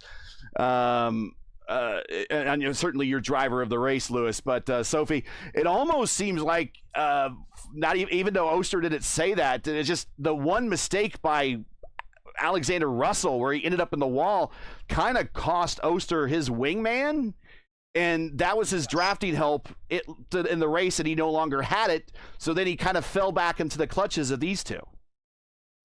For sure. How that ultimately played out really is exactly as Oster said it. Had Russell not tagged the wall, had he not gotten that damage, was able to keep up that pace, they would have kept swapping and probably could have broken the draft envelope on the two of them, and it would have been those two at the top step of the rostrum, or one, or at least top first and second at least, and it would have been Brophy and Blocker fighting over third. But unfortunately, one lapse in judgment, and that resulted in Russell tumbling down the order. Well, and you mentioned one lap in judgment. It sounds like Brophy is blaming that little slide through the pit that maybe cost him a second or so as being his shot. And if you look at how the results shook out, a second would have been a win by a mile, effectively, based upon how he finished today. Yeah, well, I mean, it's easy for him to say that, and I don't mean that in a disparaging way, because Right. the way Indy works with the draft, it's more than likely, yes, he would have gotten out of the pits a lap sooner. He might have been in a better position to maybe try, but you never know with how Indy in the draft works, with how some of the lap cars were, particularly the likes of Smeaton. So it's possible that maybe he wouldn't have been able to get the run and still would have came in third, or maybe he would have finished second. Who knows? But it's certainly, if you execute the best you can, then it hurts worse. So I'm sure Brophy, knowing that he made that one mistake, is going to be thinking about it coming into the race tomorrow, and going to be making sure that he practices his pit stops and really kind of Right. maintains focus. Yeah, just practicing those pit stops over and over again. It's almost like, after you lose a game and coach says, okay, you're all going to run sprints. He's probably going to be doing nothing but practicing pit stops here for the next 12 hours or so before we get to race time for the 1 p.m. race tomorrow. Lewis, final thoughts and your driver of the race. There's a couple choices up there, but I'm guessing one of them may be Anna Klimek, and one of them may be Clindy. But tell me, who is your choice for your driver of the race? Sure, Anna Klimek is 14. She is starting at 28 and finishing 14. And Clindy is starting at 18, sorry. And he finished on 8. So it's going to be Clindy with 10 spot in 8th position for him. And final thought, for sure, Blocker said, I know it's winning an Indy 500 is a win, and that is always is going to be in your back. But it's a good approach for tomorrow afternoon at 1 p.m. Eastern time, when it's going to be the Indy 500, the third slot. Actually, it's going to be the top split. And like you said, this is the third time. Second time in Indianapolis, be and crosses free, and it's really fast. I already said it's in 2 hours and I'm gonna tell you 2 hours and 18 minutes. And normally it's over the 45 Right. or something like that minutes. It's Right. really, really late. And last time we finished at 12:30 p.m. a.m. Sorry, on the next day. So. But yeah, it was really impressed how we see that almost close Drake. Unfortunately for that, the pace it was really strong for Blocker, Ulster, and Brofin. But I think it's a good approach for all of these guys for tomorrow, especially for Robert to start on the front, because he is third in the qualifying. It's a third. It's a top 5 actually in the qualifying, but actually fourth. And Phil Krause is third, and Alexander Russell and Costantini in the pole position for the Indy 500 for tomorrow. Even Brofin is on 5 also. Unfortunately for Costantini, wasn't here, so maybe he's gonna attempt something, but it's better to do the test and like all of these guys did today. Not much to say. To be honest, it was a really entertainment on the end. Normally, Indy 500 in the middle with just normal routine, all the stuff about the save fuel and things. But it was really exciting on the end with Blocker, Oster, and Brofin winning the race. Winning the race on the end. So congrats for Blocker and good luck for everyone for tomorrow. And for all the people in P1, so see you on Tuesday night. We're going to be on the next round on the INDYCAR Series. Kansas. Kansas. That's pretty good. So it's going to be around afternoon. And see you this Sunday, 8 p.m. for the penultimate round on the Body INDYCAR Series from Auto Club. Fontana, California, Yep. Auto Club. Your provisional, actually, it's not a provisional poll. It is your provisional starting lineup for tomorrow's 1 p.m. race is Michele Constantini on the pole, Alexander Russell second, Phil Kraus third, Robert Malechka fourth, Jason Brophy fifth, Chad Simpson sixth, Jacob Oster in seventh, Hamilton Akabuizi eighth, Adam Blocker ninth, and Nick Ottinger is in 10th. So some of those names not in the lineup tonight for the top 10, specifically Ottinger, Simpson, PK, and Costantini. But they will be making things a little bit more spicy tomorrow when those names you'll see up at the front and going against some of these guys that got some live fire exercise here in the 9 p.m. slot on Friday. Real quick before we leave, I don't know if either one of you happen to know the car number that has won the most Indy 500s, but I'll just go ahead and answer that one for you guys. It is the number 3, and of course the number 3 won tonight here with Adam Blocker. Let's give everyone back their Friday nights to start the weekends. And I'm ready for the weekend, let me tell you guys. And we got IndyCar qualifying, real IndyCar qualifying tomorrow. Scott Dixon gets the lead off. Scott Dixon is our leadoff hitter tomorrow at Indy. And during the cooler periods, yeah, I bet you that he puts up a pretty good lap. Alex Palou, Grande Al, as they call him now. Grande Al, I think that's pretty cool. He's going to be like late in the day, so he's getting kind of screwed with the draw. But maybe we see something out of Dixon tomorrow. So I'm looking forward to that. And of course, Adam Blocker is on Ganassi's team, so maybe some of that good vibes will shake out toward the Ganassi team there for qualifying tomorrow. But let's get on out of here. Go ahead. And thank you so much, to be honest, and all of the people on P1 yes. channel and also on iRacing channel and all the platforms around Twitch and Facebook and everywhere. To thank you, iRacing, to allow us to be over here and broadcasting the first slot and the Fixed Series last week, and today the Open Series Indy 500. So thank you so much, and I hope to see you, who knows, next year for another one Indy 500. Yeah, and a good point. You guys in chat were awesome. Very, very smart. Called your shots. Some of them were dead on. Some of my shots weren't, but you guys in chat were great. And those of you watching over on iRacing, thank you for being a part of tonight's broadcast. And if you'd like to do us a favor, just head on over to P1 Broadcasting on YouTube, and you can subscribe. We do many more IndyCar races almost every night of the week. So that's it for tonight. Once again, your podium here for tonight's official Open Indy 500 top qualifier split here in the first time slot. Adam Blocker with the win. Jacob Oster in second by 18 thousandths of a second. Jason Brophy 34 thousandths of a second back in third. Join P1 again next week. Just join us again when we pick up any broadcasting next. I think it's going to be Sunday night, an 8 p.m. Eastern time with the Vote of Indy Oval Series when they visit Auto Club Speedway. That's 8 p.m. Eastern time. Coverage again around 8 p.m. Eastern time. And again, it's 8:00. And as always, for the correct time in your area, you can find everything right here on YouTube at youtube.com/@P1 Broadcasting. Now, as you know, the YouTube algorithm game is not an easy one, so please help support P1 with the weekly grind. Leave a comment below. Let us know you thought of tonight's race and you enjoyed tonight's coverage. Support us by smashing like in the video. If you're new, click subscribe, and while you're at it, hit the bell for weekly reminders so don't miss out on more of P1's other iRacing programming, including, as we mentioned, the Vote of Indy Oval Series this Sunday, 8 p.m. Don't miss it. Track cams for this race are provided by Whiplash Sim Cams. Get the most out of your iRacing experience with Whiplash Sim Cams. To learn more about Whiplash, like them on Facebook. You can follow on X and Instagram. All the links you need are in the description. For business inquiries to learn more about P1 and what we do, like us on Facebook. You can follow us on X and Instagram. You can follow all of our social links on Linktree. You can check those out in the description. So for Luis Gonzalez-Nunez, Sophie Connell, I'm Gary Gatso saying all good night, and thanks for watching. And all of our men and women serving in the military and as first responders, Godspeed, God bless, and come home safe. Catch us again Sunday night for Vote of an Auto Club. Until then, good night.